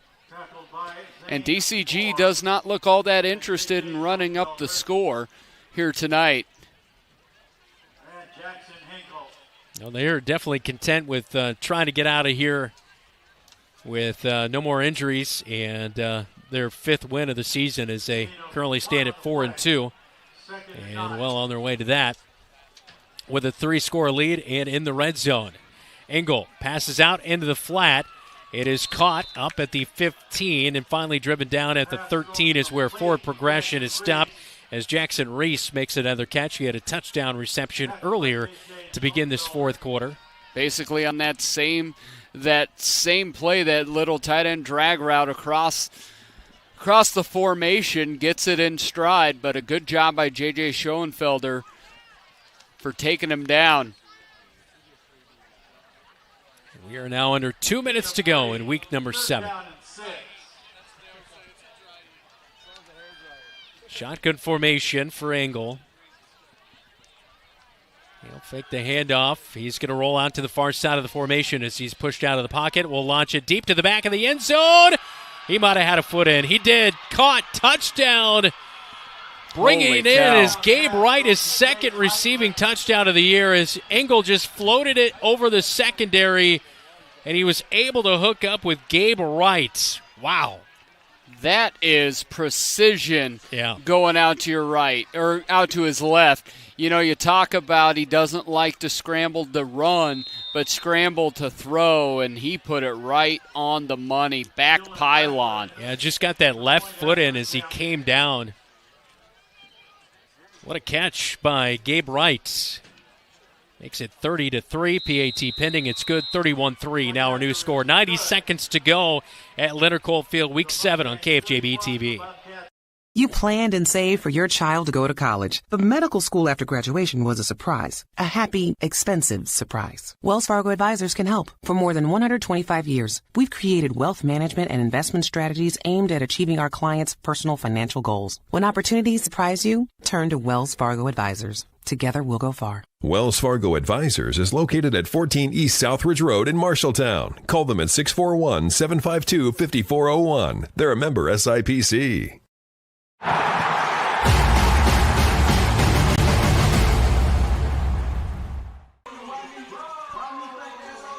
Welcome back to Leonard Cole Field at Marshalltown High School. Brandon Lewis, Dylan Does alongside me. A 16-yard touchdown pass, Engel to Gabe Wright. Makes it 31-3 in the 4th quarter. Aiden Smitherman and Tyler England back to return. Our kickoff all brought to you by the Pauley Real Estate Team, Century 21. So Bobcats will fall to 3-4 with the loss here tonight. 5-2 is what DCG will go to. You take some of those turnovers away, you know this thing is much different than what it looks like on the scoreboard, 31-3. 3 fumbles, 3 touchdowns. It's been a nightmare of ball security. Smitherman pushed back to the 4-yard line. He's going to fake the handoff to England. Reverses, comes up middle of the field and hauled down at the 13-yard line. That's where the Bobcats will have it. And before they start this drive, we'll take a quick timeout. This is Bobcat Football. You're watching KFJB-TV. Refinance your auto loan with Members First Community Credit Union. For a limited time, refinance your auto loan from another lender and receive 1% cash back up to $500. Scan the QR code to apply online. Call us or visit a Members First branch. Bobcat Athletics on KFJB-TV is powered by Central State Bank, locations in Ames, State Center, and West Des Moines. Eye Care Associates of Marshalltown, Conrad, and Toledo. Hy-Vee of Marshalltown. It pays to perk with Hy-Vee Perks. And Legends American Grill, Marshalltown Steakhouse.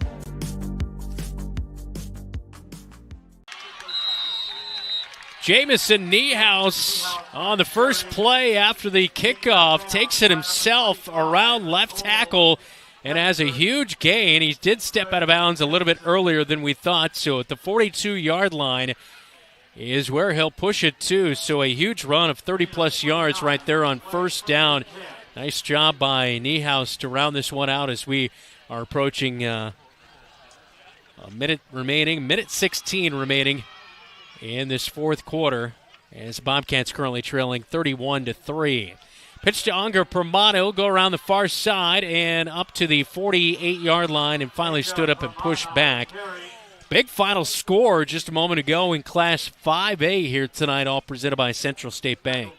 Number 1, Waukee Northwest behind junior quarterback Mac Heitland, 38-7 over Southeast Polk. Wow. Northwest might be for real. Yeah, he has over 20 touchdown passes coming into tonight, and they have definitely looked the part this year. Hand off to England on second down, and he's got a nice edge set up for him. Kyle Smith blocking downfield.